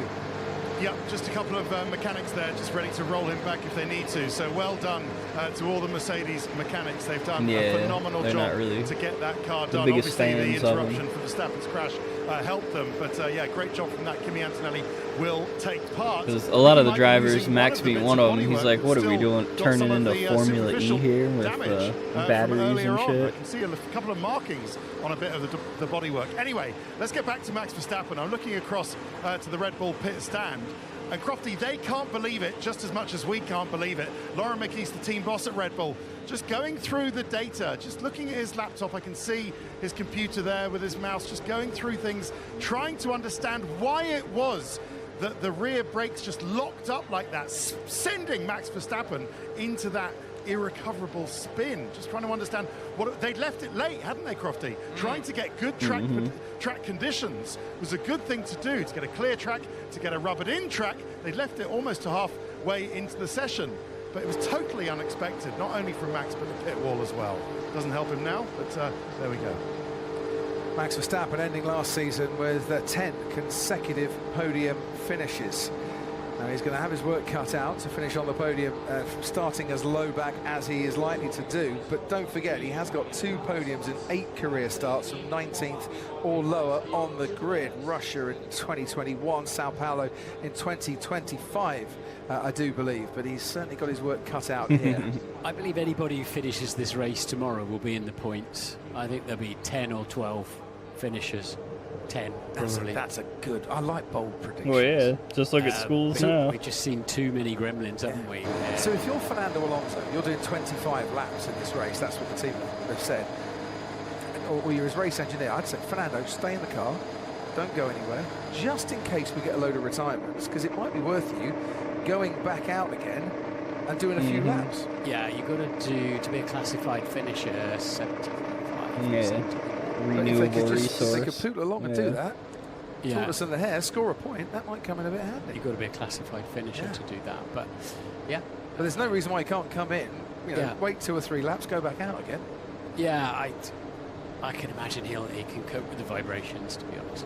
I remember the Renault V10 engine when they first came out, when we had those, that they made you feel sick because there was a certain resonance, a certain vibration that somehow got to your stomach, but you get used to it. That shit's crazy looking. They showed the replay of him wrecking out. It's like Lando Norris, I do believe. it's like the last car year's, equivalent of like pole someone sitter, putting a got to stick the in like the line spokes of a before bike or anyone something else, like and that. he comes out Just the all of a track. You can see sudden, McLaren all of a sudden the garage rear end just right slings at the out exit from behind end him. of the pit lane, rather than being at the entry end. You go the exit here because it is better for. I saw Piastri and Russell on used tyres. I didn't clock what Lando had on at the front. Obviously, the rest of them, and not least Kimi Antonelli, because he hasn't been out yet, are on brand new shiny tyres. Used tyres then on the Ferrari. Lando used tyres. Interesting that the Ferraris are going to carry on with that medium tyre experiment. And it's probably not a bad experiment because if your deployments, can be right or it can be wrong. There's so many things that can go against you on a lap that you're learning all the time. At least you've got a tyre there that you know is going to give you the grip that you want every time, if not the fastest grip on a single lap. The driver driving the best they can in the car and getting the battery where they need it is more important than a step on the tyres at the moment. Shiny new tyres there on the Mercedes, as we saw, and we have got 6 minutes and 10 seconds to sort out the bottom 6. Lance Stroll, who I don't think is going to be coming out for this session, sadly. Carlos Sainz, who, as the minutes tick down, is looking ever more unlikely that he's coming out in this session. Kimi Antonelli, who is now out on the track. Max Verstappen, who's definitely out. Valtteri Bottas and Sergio Perez, the two Cadillac runners. That is the current bottom 6. As it stands, Martin Brundle, for all the problems that they've had, for all the trials and tribulations, and the fact that they've said publicly we're not aiming to finish this race, Fernando Alonso might make it through to Q2. He might just do, yeah. Antonelli, if he gets a lap in, but the problem Antonelli has got is with Lindblad, Hadjar, Bortoleto, Hulkenberg, Behrman, but particularly sort of Lindblad, Hadjar and Bortoleto deep into the 120s, the sort of mid-120s. That's a tall order for Antonelli with one lap to get out there and just, especially as he'll be slightly cautious, having dismantled it against the wall once today already. So, Arvid Lindblad on board with the young driver born in Virginia Water in Surrey. Second down, but I think this is building up pace, building up confidence, and with every lap that goes on, more and more confidence this weekend, I'm sure, has been building up into his memory bank. His teammate Liam Lawson currently on a personal best lap, 12th fastest overall, and Lindblad seems to have had the pace over Liam Lawson so far. And yeah, I think there's some build laps going on out there as well. Some build-up laps to do get everything warmed back up and the battery pack filled back up again. But Lindblad tips it in to the first corner. So we'll see how that all plays out, and just to get everything warmed up again. Yeah. Kimi Antonelli, as we said, out on the track, but he's been noted for a pit lane infringement. I wonder if he's tried to push in a bit there, didn't have his wheels over the white line. If it gets referred to the stewards, they'll investigate and decide what to do with it. Hamilton, fastest, first, second. Kimi Antonelli is on a flying lap now. Compare that with Lewis Hamilton, he's about 3/10 down on Lewis Hamilton's current time. And Hamilton making his way through turn 13, Antonelli on his way to turn 11. They're putting the Formula One rubber back down again, and the track is ramping up nicely as Lewis Hamilton is about to show us. Hamilton to the line, goes fastest by 300ths of a second from his former teammate George Russell. Kimi Antonelli has no GPS data, or there's no deep GPS tracking on his car. He goes third fastest. He's having to rely on his mirrors to see what's around him. They've rebuilt that car in a big hurry, and he's not got everything he needs. However, that is a super lap from Antonelli. It really is. Alonso is still out of the bottom 6. He's ahead now of Franco Colapinto. that would be cause for celebration at Aston Martin if they can get a car into Q2 today, and all hope might not be lost. Oscar Piastri, meanwhile, goes fastest by 1/10.5. You're not wrong, Martin. This track really is ramping up. What a final sector from Oscar Piastri. George Russell goes 1/10 faster and goes back to the top of the pile again. But one by one, they're starting to get a bit closer to George Russell. That's world class from Antonelli. That reminds me of Michael Schumacher and others who shunt a car and go out and just start delivering straight away. That sort of inner confidence, that's super impressive, unlike this braking zone. Yeah, Charles Leclerc keeping it just on the track, but maybe flat spotting one of those tyres in the process. Lando Norris, last year's pole sitter, currently in 8th, defending champion, the 35th and latest Formula One world champion. And so far this weekend, it's not gone straightforward, I'd say, for him. Lando's giving the sort of outside of the track plenty of, lacking a slight bit of confidence in the car, but let's see what he can do. He's done two. Rear wing open, the front wing laying down, he goes 4th fastest, half a second off the pace, but that will be more than good enough to get him through. Everyone's on the track apart from Bortoletto and Leclerc and Hamilton, Verstappen, Sainz and Stroll, as Lindblad goes 7th fastest. Isaac Hadjar down to 8th currently, but with time to make amends on that one. He can get 2 laps in if he wants to, if his tyres aren't overheated, if he needs to go again. But this so far is looking like a decent lap from him. Fernando Alonso improving too in his personal battle with Franco Colapinto, which he's winning at the moment, and is looking like a decent shot for the second part of qualifying. Sergio Perez is fractionally up on a time he might. What's that? Need to get out of the bottom 6, and wow, Isaac Hadjar gets past Pierre Gasly at the last moment to go 5th fastest, with Gasly starting a lap in the Alpine. Closing speeds there, very different. Alonso crosses the line, stays right on the cusp of the elimination zone. Alex Albon goes into P13. Can Sergio Perez, though, get Cadillac out of the bottom 6? No. Sadly, Valtteri Bottas ahead of him. Sergio Perez crosses the line down in 18th and goes ahead of Valtteri Bottas. The 2 Cadillacs swapping places. At my mom's house, probably. Is done and out. And how about that? Fernando Alonso and Aston Martin, albeit because 3 cars didn't take part, are into Q2. They'll take it, won't they? They'll absolutely take that. And a 21.9, that's comfortably the quickest lap Alonso's done in the Aston Martin. So my car's been disappeared. See some potential there, can't you? When they sort their very, very major gremlins out. Oh shit. Yeah, Gasly doesn't need to finish the lap if he doesn't want to. That is qualifying done for the first part, and we have lost Lance Stroll, who didn't take part, Carlos Sainz, who didn't take part. Gasly does finish his lap, goes P14 ahead of Ollie Behrman. We've lost Max Verstappen, big crash for him. Down at turn 1, the rear axle locks, nothing he could do about it. Oh, Colapinto finishing. Oh, he does go into 15th. I thought he'd actually finished his lap. Apologies to Franco Colapinto. Alonso is not through to a Q2. I thought Colapinto had finished and was done, and that's something I need to learn there, Martin, that unlike last year, of course, he can go on and do another lap if his tyres can hold up for him. I got Bobby Buttcheeks. This thing called fuck, it's like a cradle buddy. That's what it's called. So it like attaches. Okay, I couldn't remember if I did or not.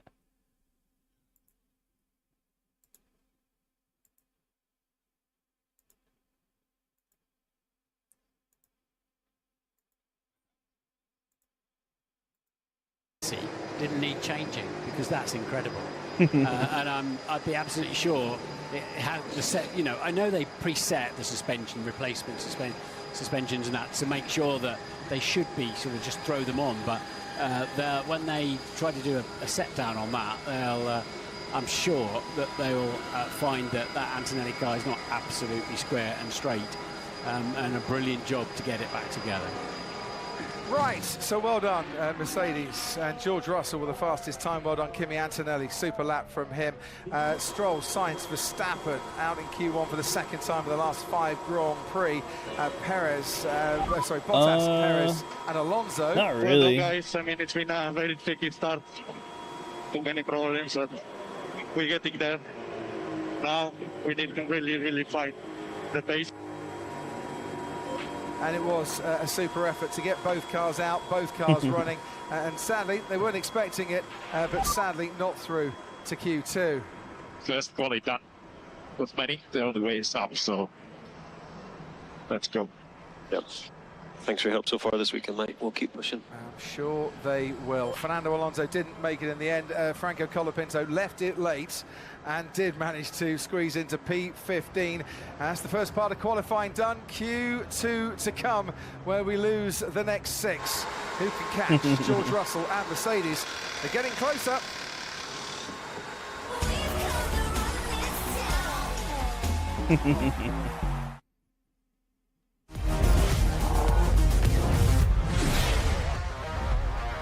The next chapter of Super Rugby Pacific. Blues Crusaders. There's no love lost when these two collide. What a game! What a game! North versus South. Blues Crusaders. Tonight, live on Sky Sport 1. For a limited time, Summer Adventure is on sale at your Mitsubishi Motors dealer.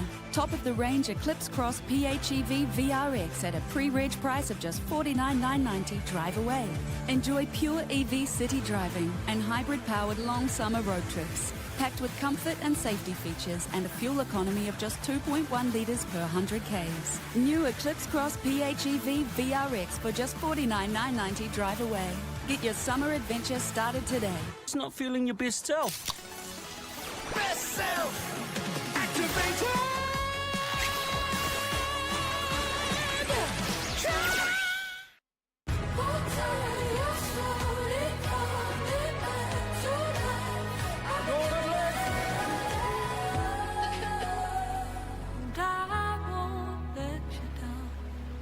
AMI on your side. Here's to the builders and specifiers, the problem Hey, solvers get who've it seen more. it all, overcoming He's obstacles like, hey, and she's the food lady. troubleshooting problems. Even the most seasoned pros need help sometimes, and when you do, the Jib technical support team is standing by. Jib, let's build.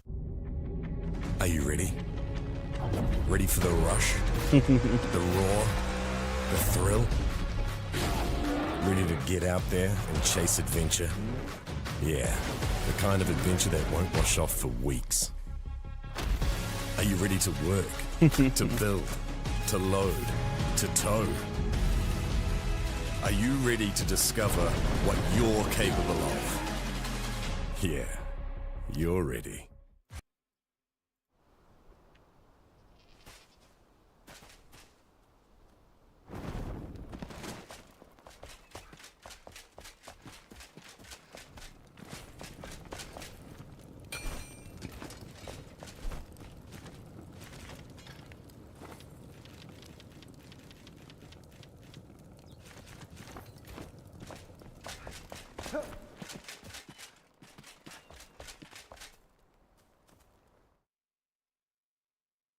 I'll play it again, but I'll do it in slow motion because you'll hear just how clunky it is. Here we go.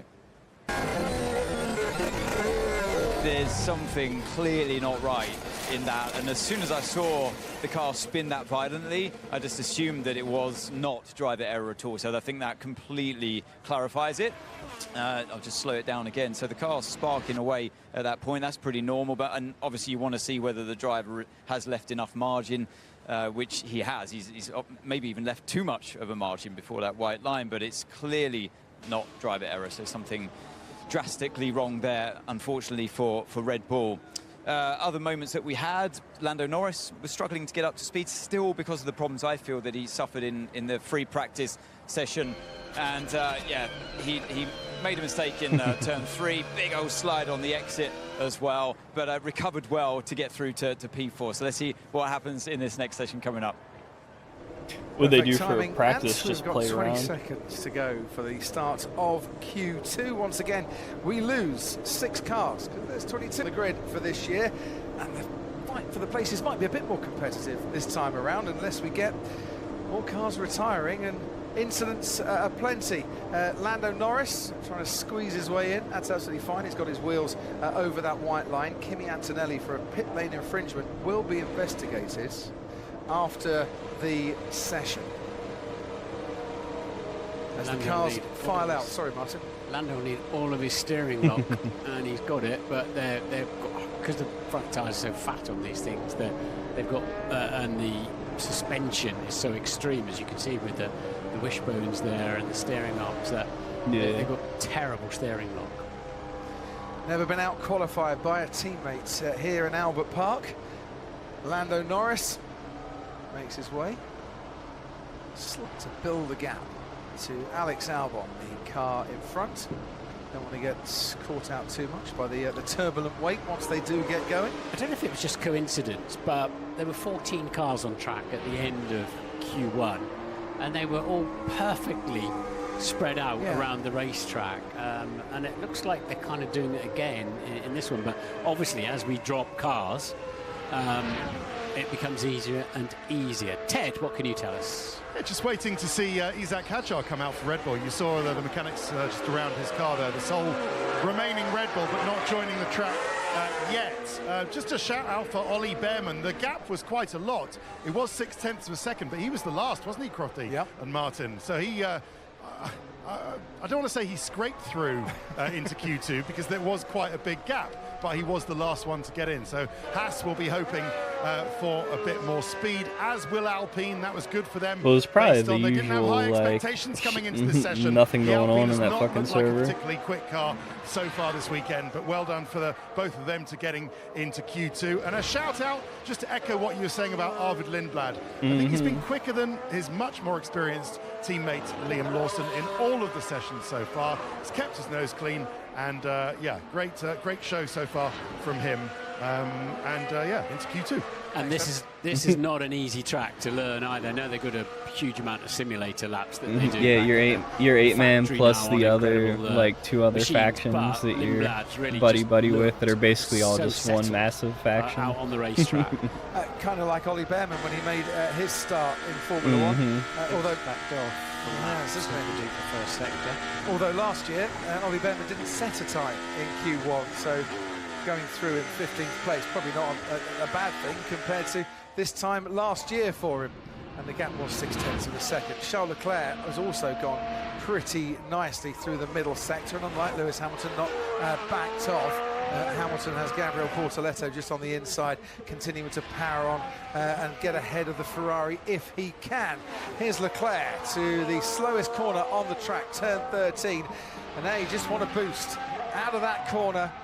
Use the battery power that you've got to make your way towards the line as quick as you possibly can, and that's a time that's 0.2 faster than his best time during the first part of qualifying. Lewis was 0.2 up on Leclerc in the first.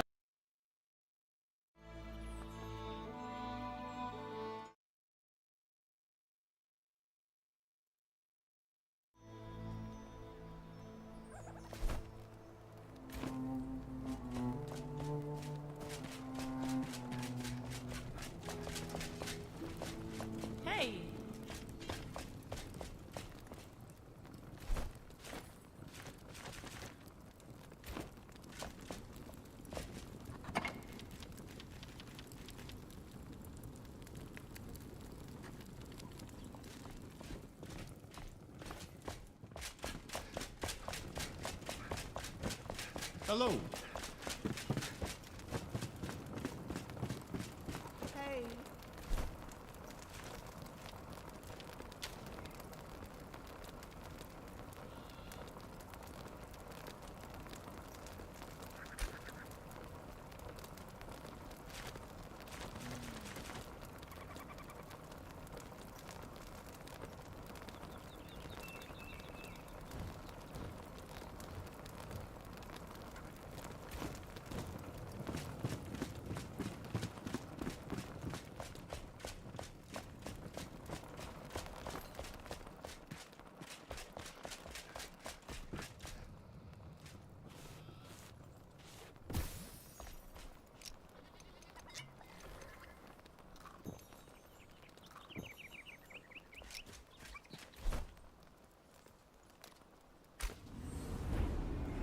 Fucking fell curse again.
Gotta find my fucking body down here. Fucking lava shit.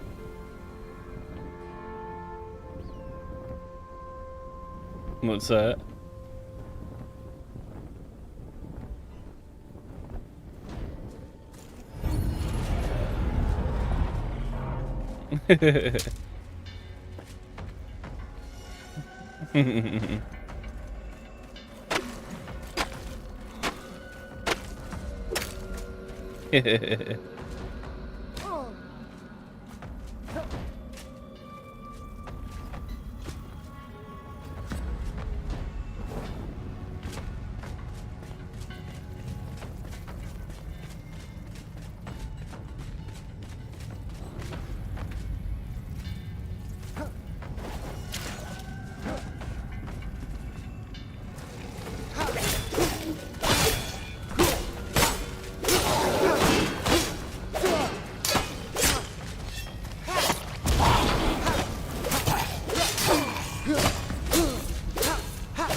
Down there, the Mercer.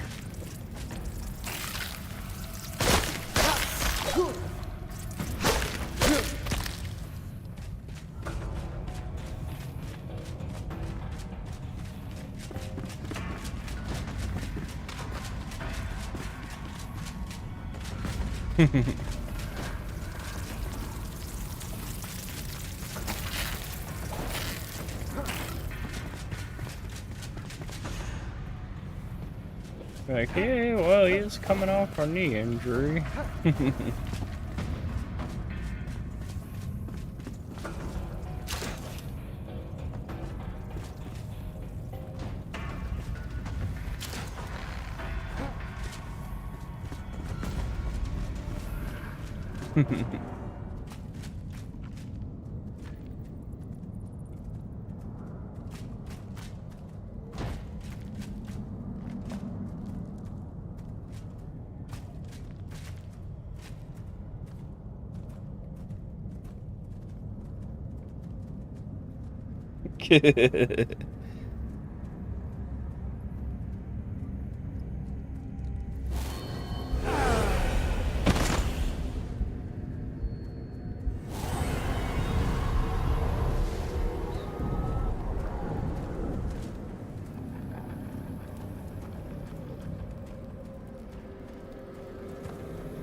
see if this shit'll actually... The last time I made this fell curse bullshit, it didn't remove the fell curse off of me.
Where are these bastards at?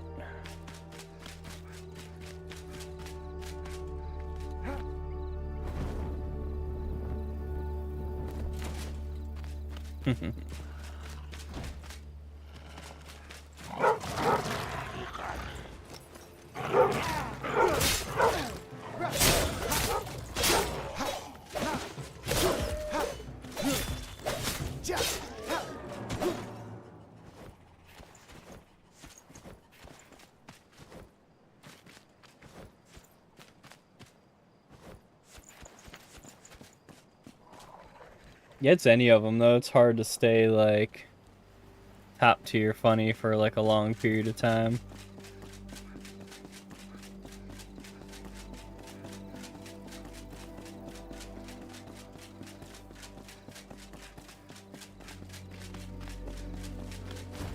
They'll just kind of do the same. They'll be funny for a bit and then just fall off after a while. That was like Bert Kreischer and Tom Segura. They were always on like Joe Rogan and shit. And they both fell off. It's alright, dude, we get it. Like, you got your machine story, but you gotta do something else.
Alright, so I got that shit.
Fly, fly, fly.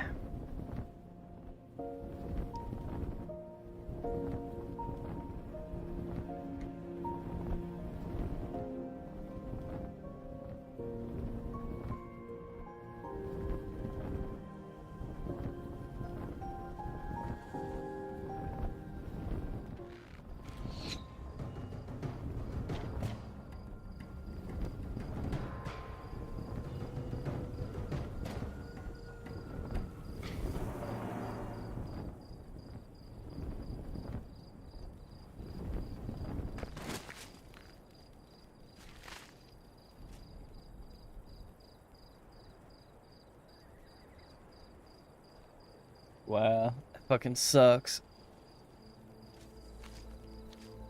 Qualifying, seeing that not only does Max's teammate, he's at 5th right now going into the last round, both of the Racing Bulls, which is like their sister team that uses the same motor that they have, because it's all new engines this year too, they all made it to the 3rd round, which is the last round of qualifying. So it's like, he probably could have been on pole position pretty easy if he didn't wreck out.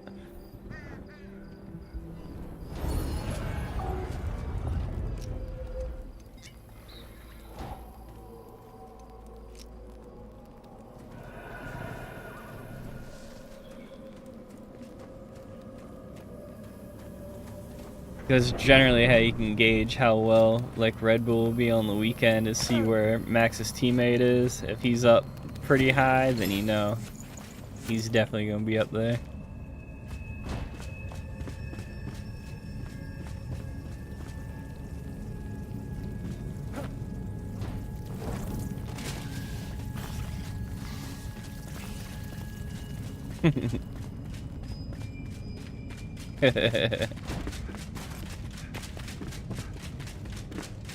Hit her with the rock. Shut up, bitch.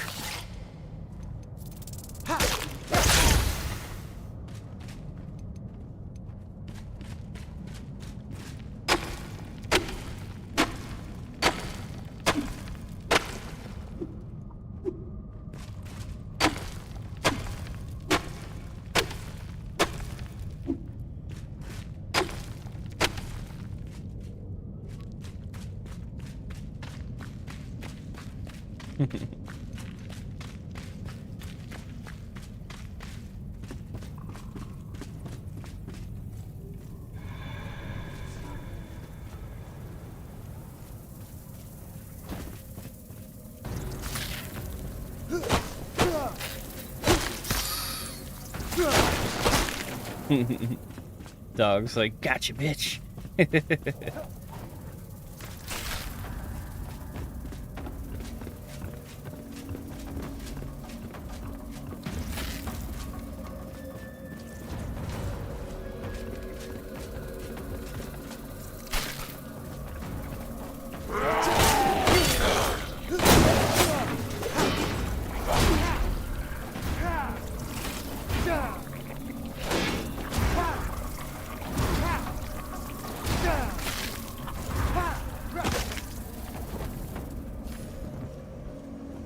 Mm-hmm.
Is it supposed to hit where you guys are or no?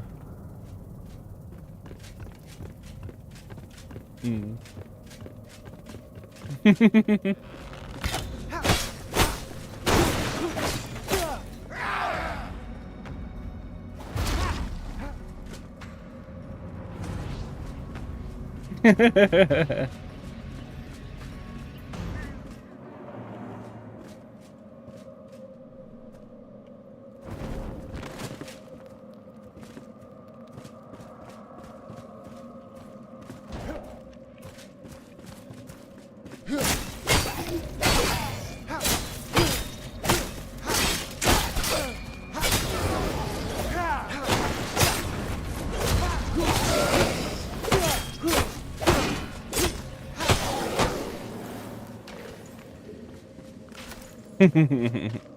Gotta get Dorothy in it.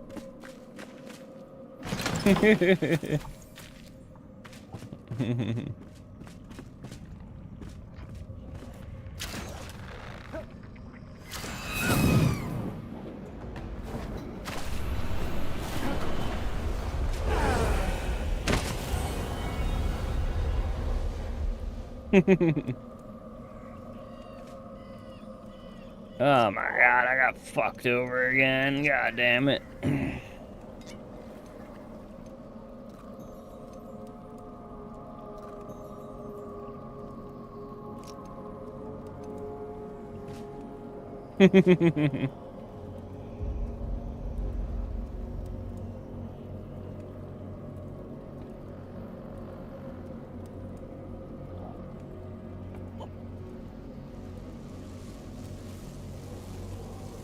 Yeah.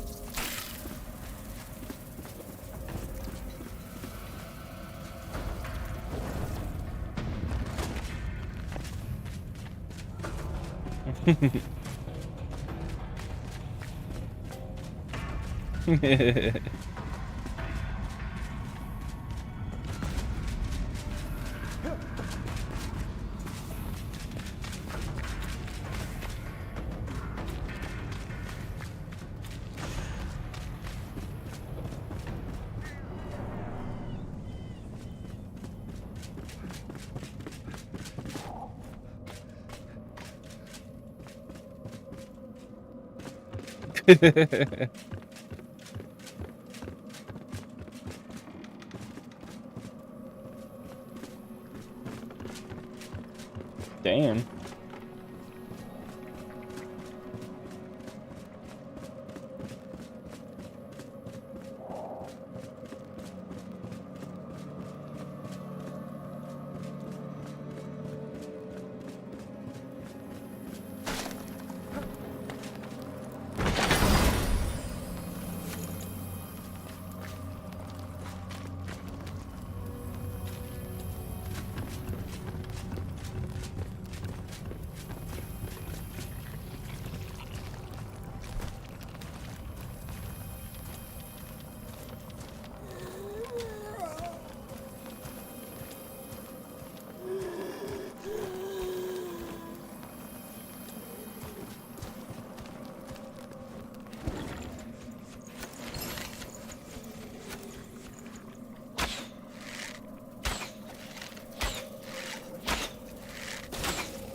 Rub my lipstick on your bed.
Yeah, you gotta get him one of those cool ass ones.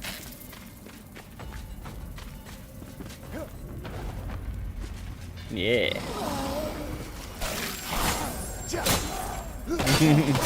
Dog's packing heat.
Get the fuck out.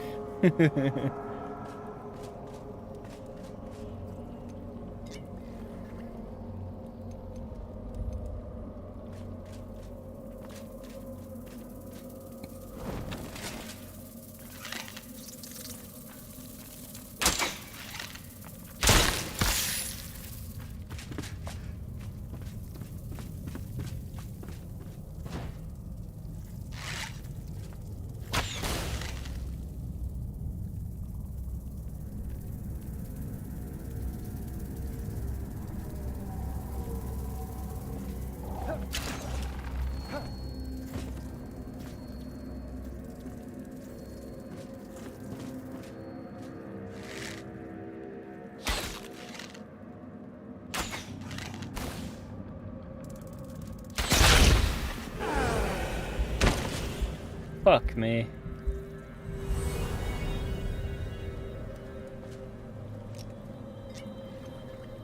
Yeah, like, apparently I took enough damage to fall to my death on like the short fall down.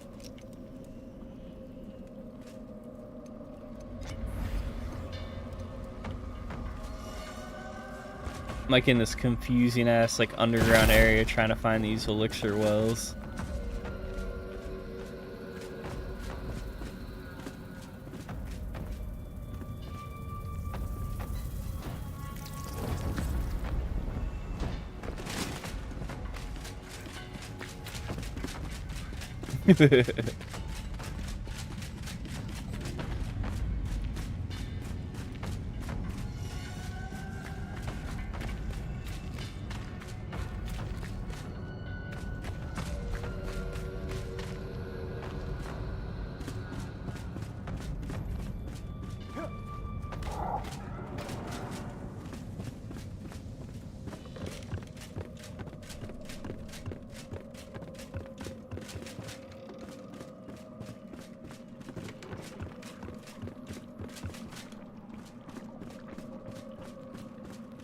Shit, nothing wrong with that.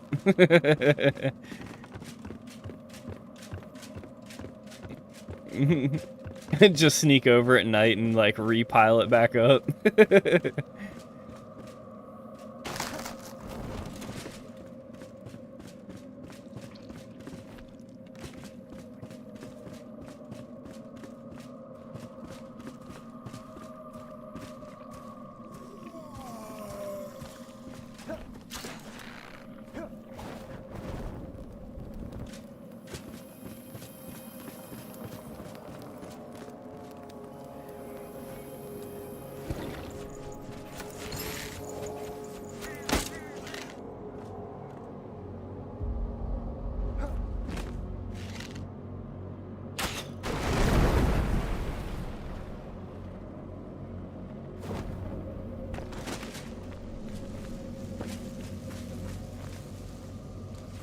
Finally, here's this one fucking piece of shit elixir well.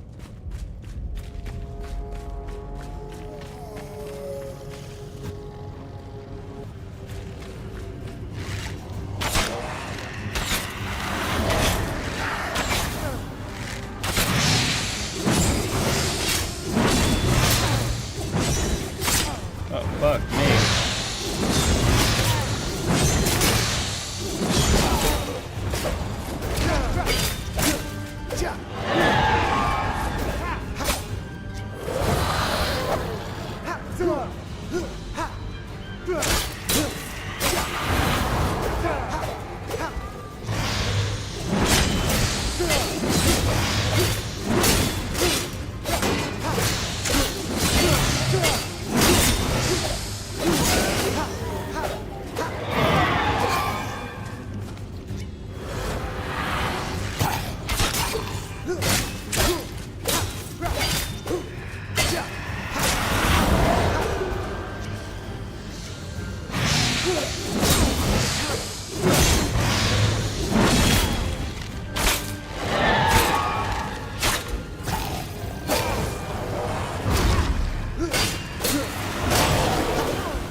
Fucking hell.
Ooh, a new composite bow.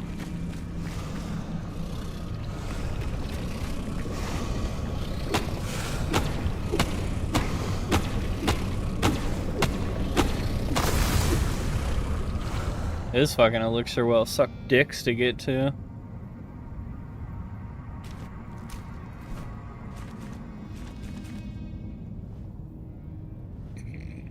Down in the Kindle waste.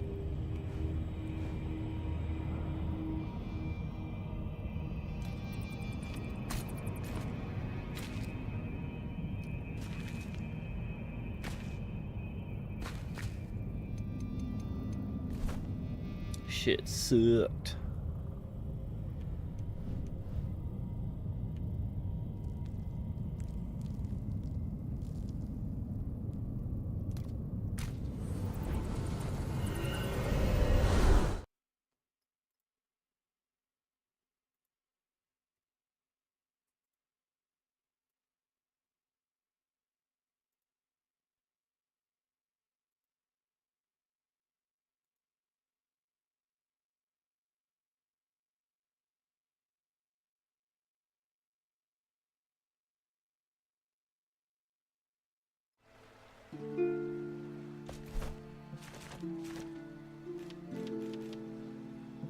Does that go to 32?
Oh shit.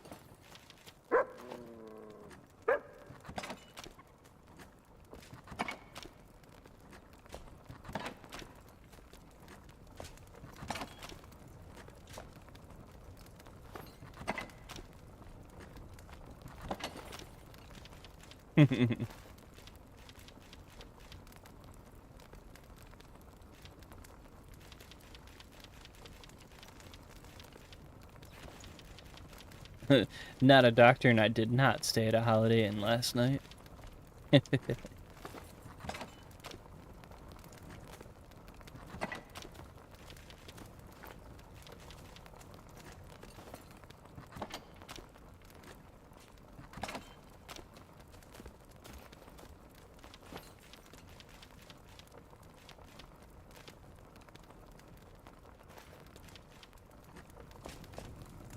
Mm-hmm.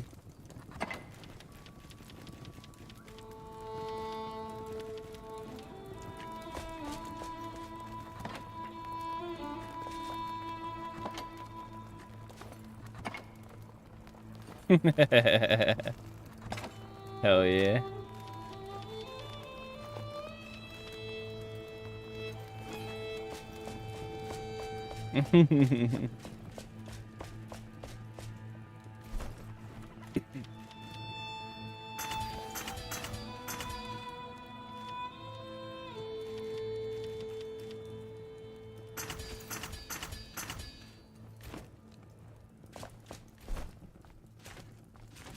Right.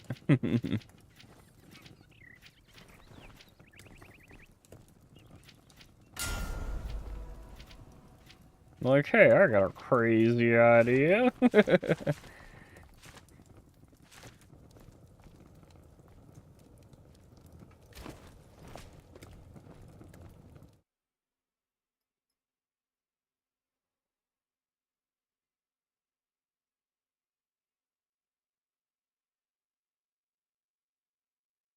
Ooh, let's see where they're sitting here.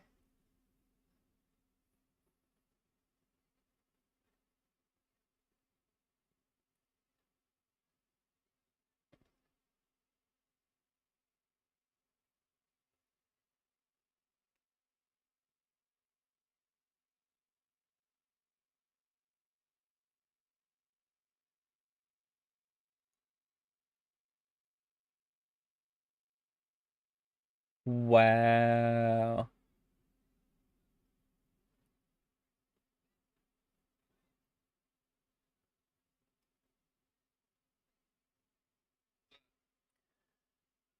Uh, the dude that's the second driver for Red Bull, he qualified for third.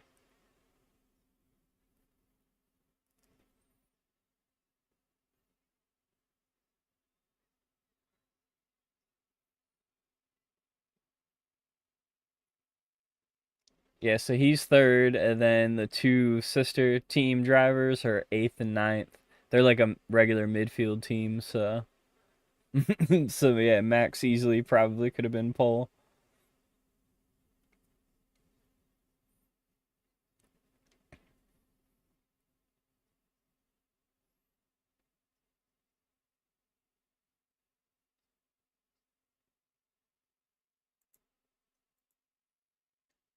Especially depending on this new push to pass stuff they got going on.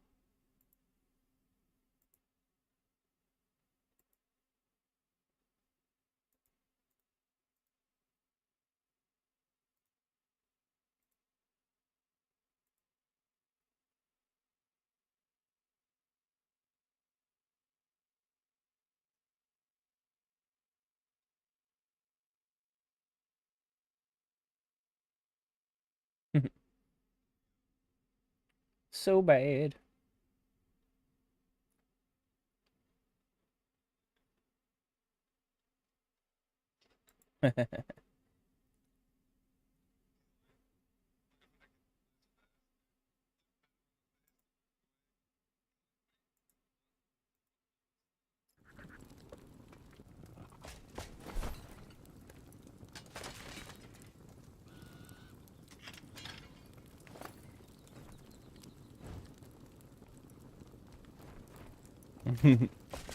They're like, this son of a bitch.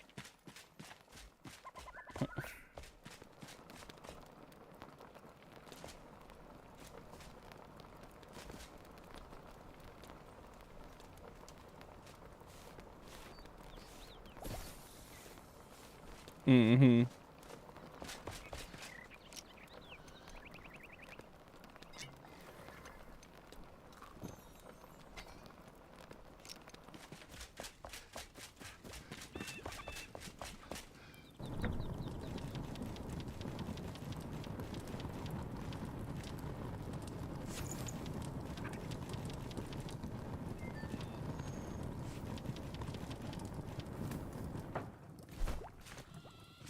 Alright, let me see.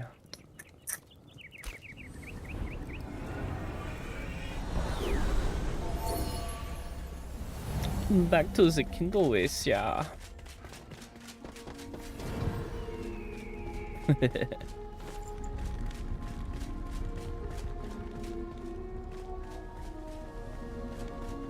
How's that?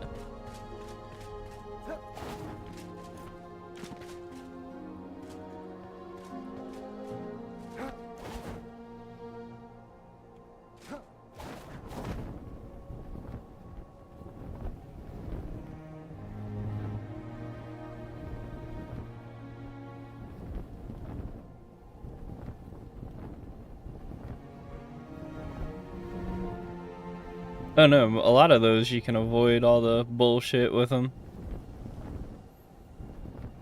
If you look, like a lot of times there's the little, like the anchors on the roof for the grappling hooks and shit.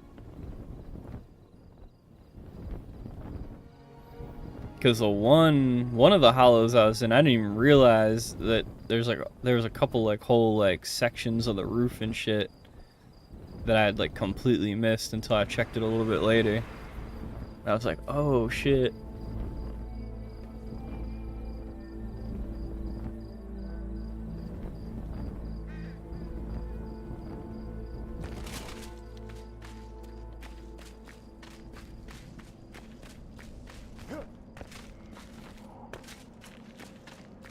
I think it was the second one that I was in that I missed some shit like that.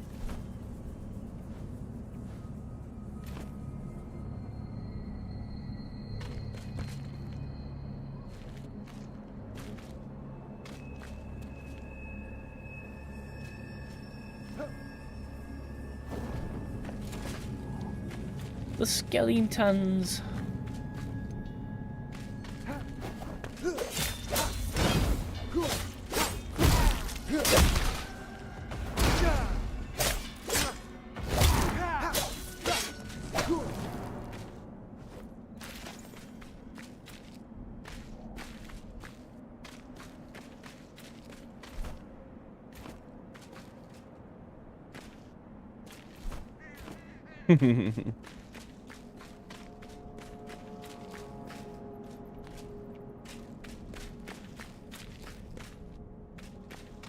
It's like, you do know what time it is, right?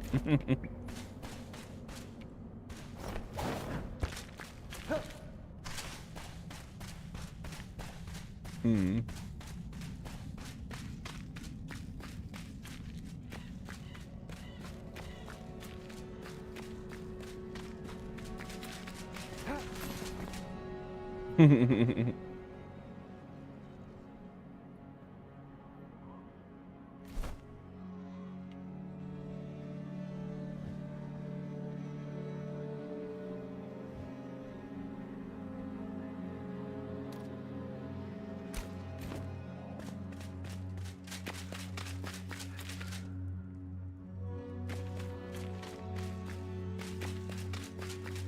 Hell yeah.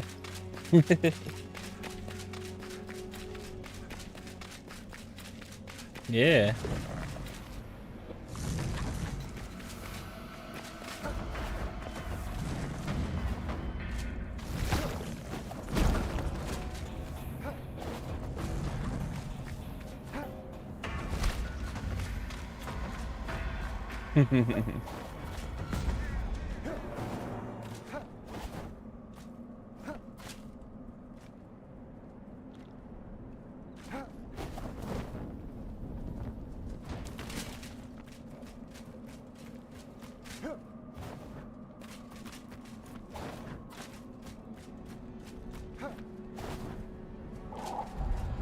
Yeah, see how it's going for him.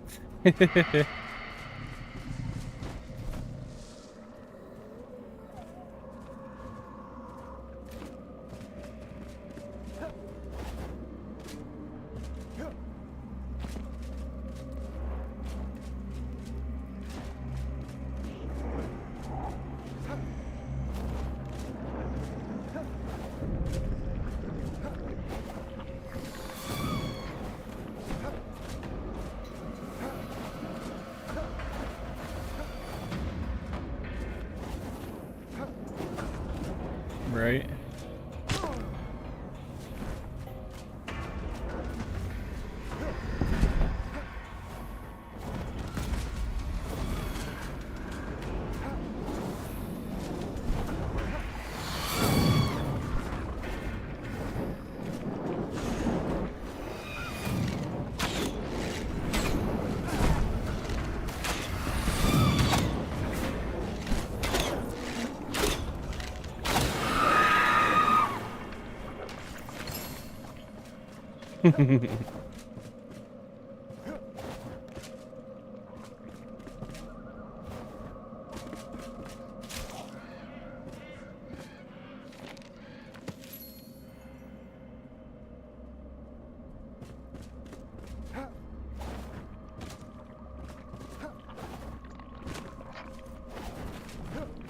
Yeah, get some super retard shit.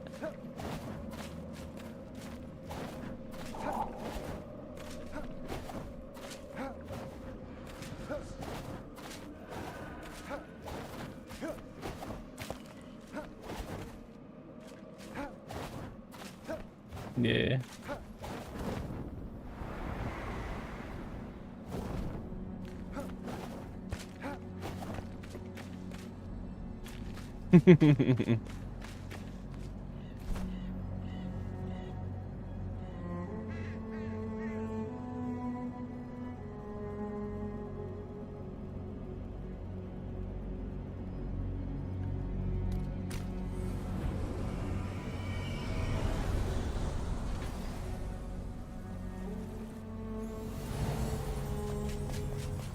Travel back to my home and get a spark real quick before I go back to the midnight door.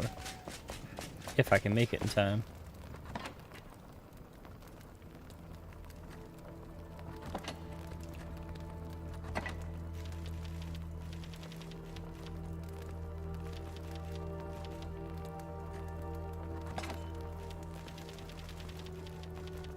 Shroud Nexus.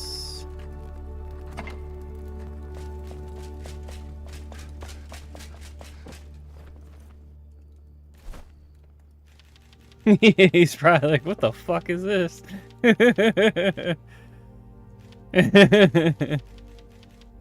He's like, yo, what the fuck? Is this how we're living around here these days?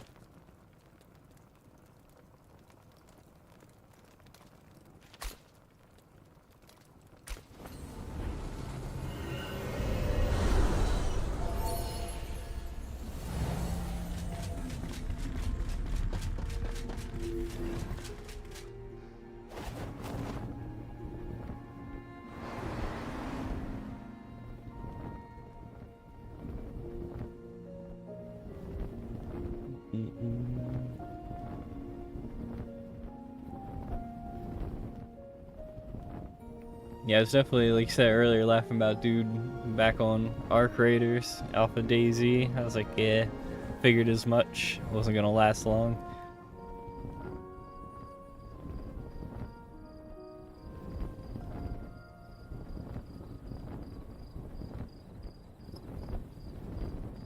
Would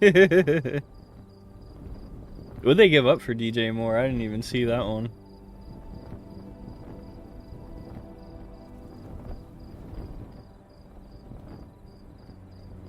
That's not bad. He's pretty legit.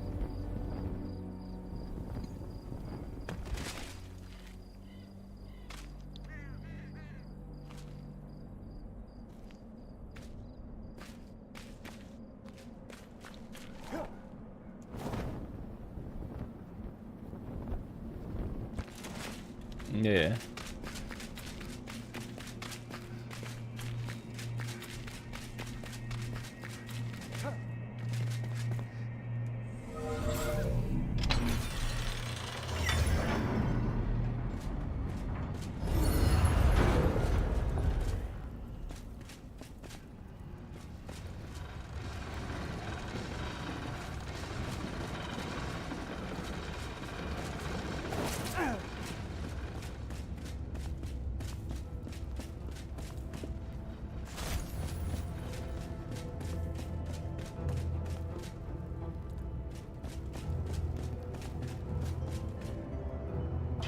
You go outside and look for it.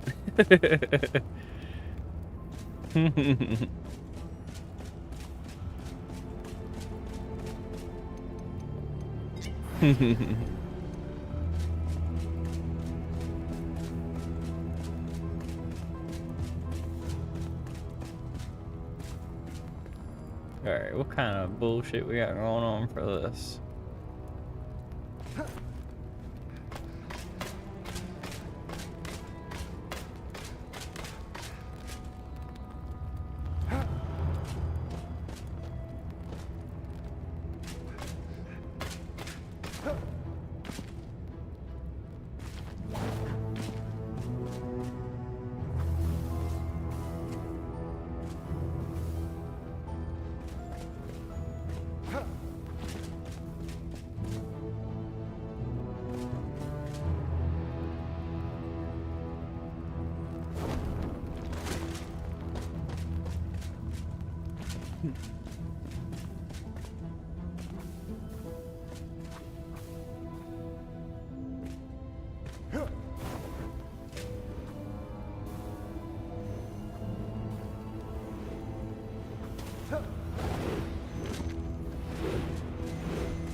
I'm out here on some fucking Mario Bowser's Castle type shit over here.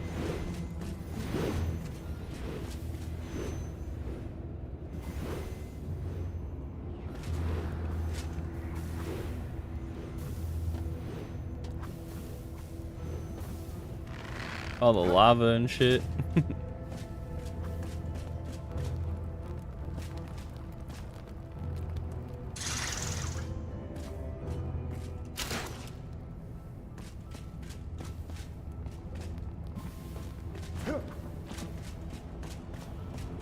Oh yeah. Oh yeah. I know exactly what it is.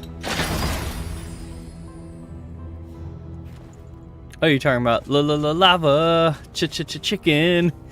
Ooh, lava chicken.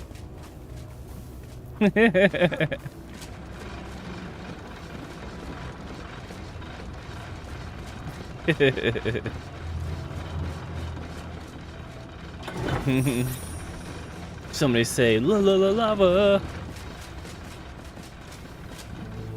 Yeah, my kid likes that. Likes that movie. He's all about the Minecraft right now.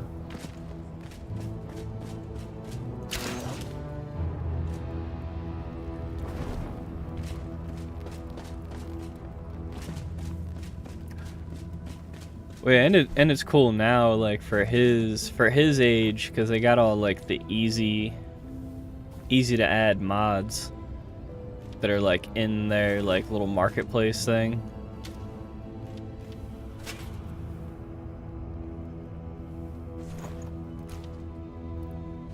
So like a lot of them are free.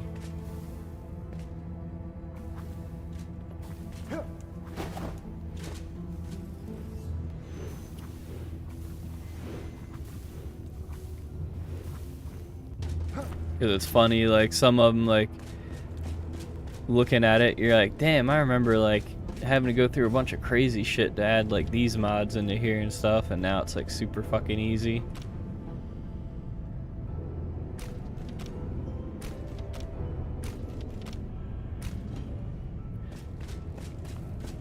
Damn, that's all that was in this fucking place?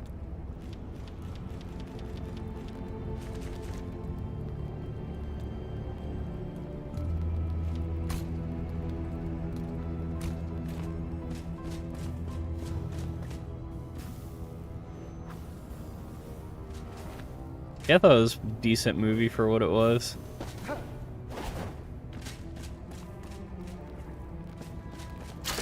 Supposed to be doing another one.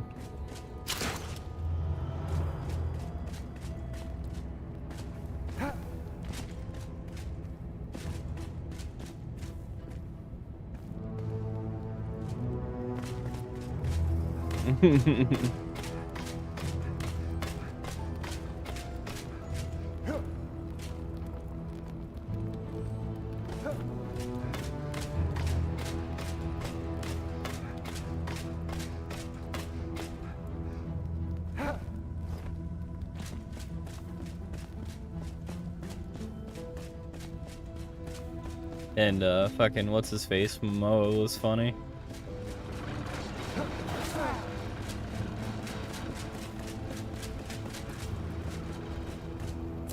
Mm-hmm.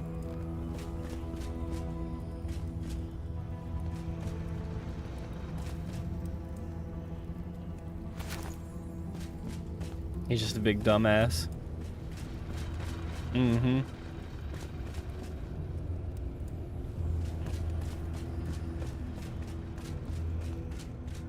Oh, for sure. Mm-hmm. Mm-hmm.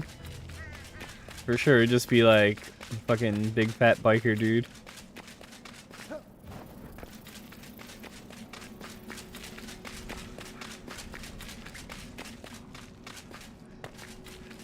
And be totally content with that.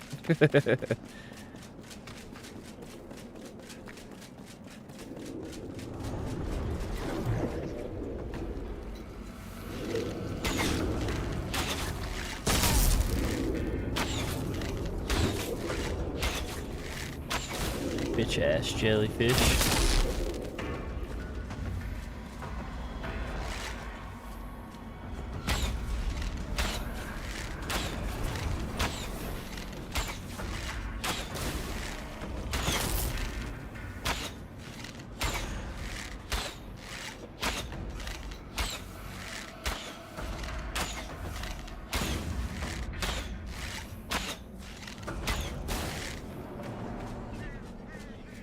Beach ass jellyfish.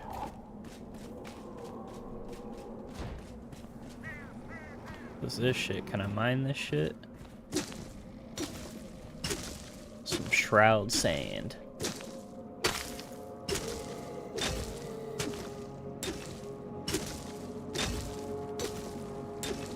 Mm-hmm.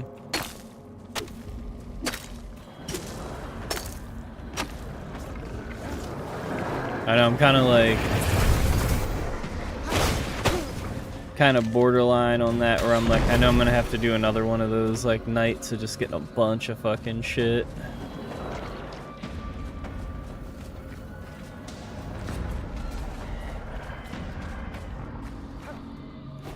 So I'm like, I'm kind of good for now, but I definitely tell I'm like almost at that point again.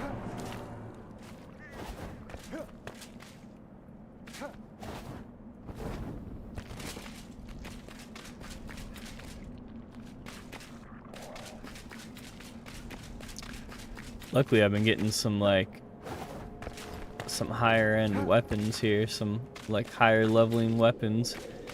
But I still need some others to deconstruct.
Alrighty, well,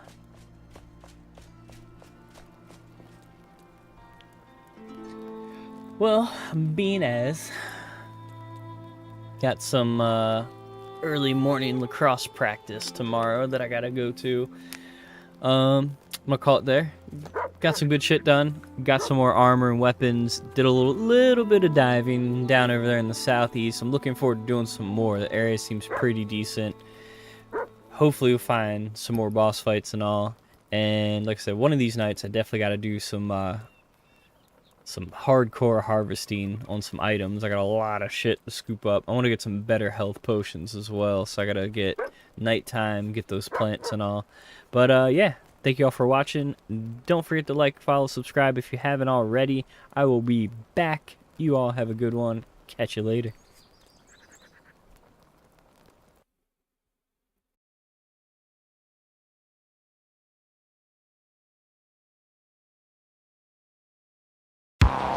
All those moments will be lost in time,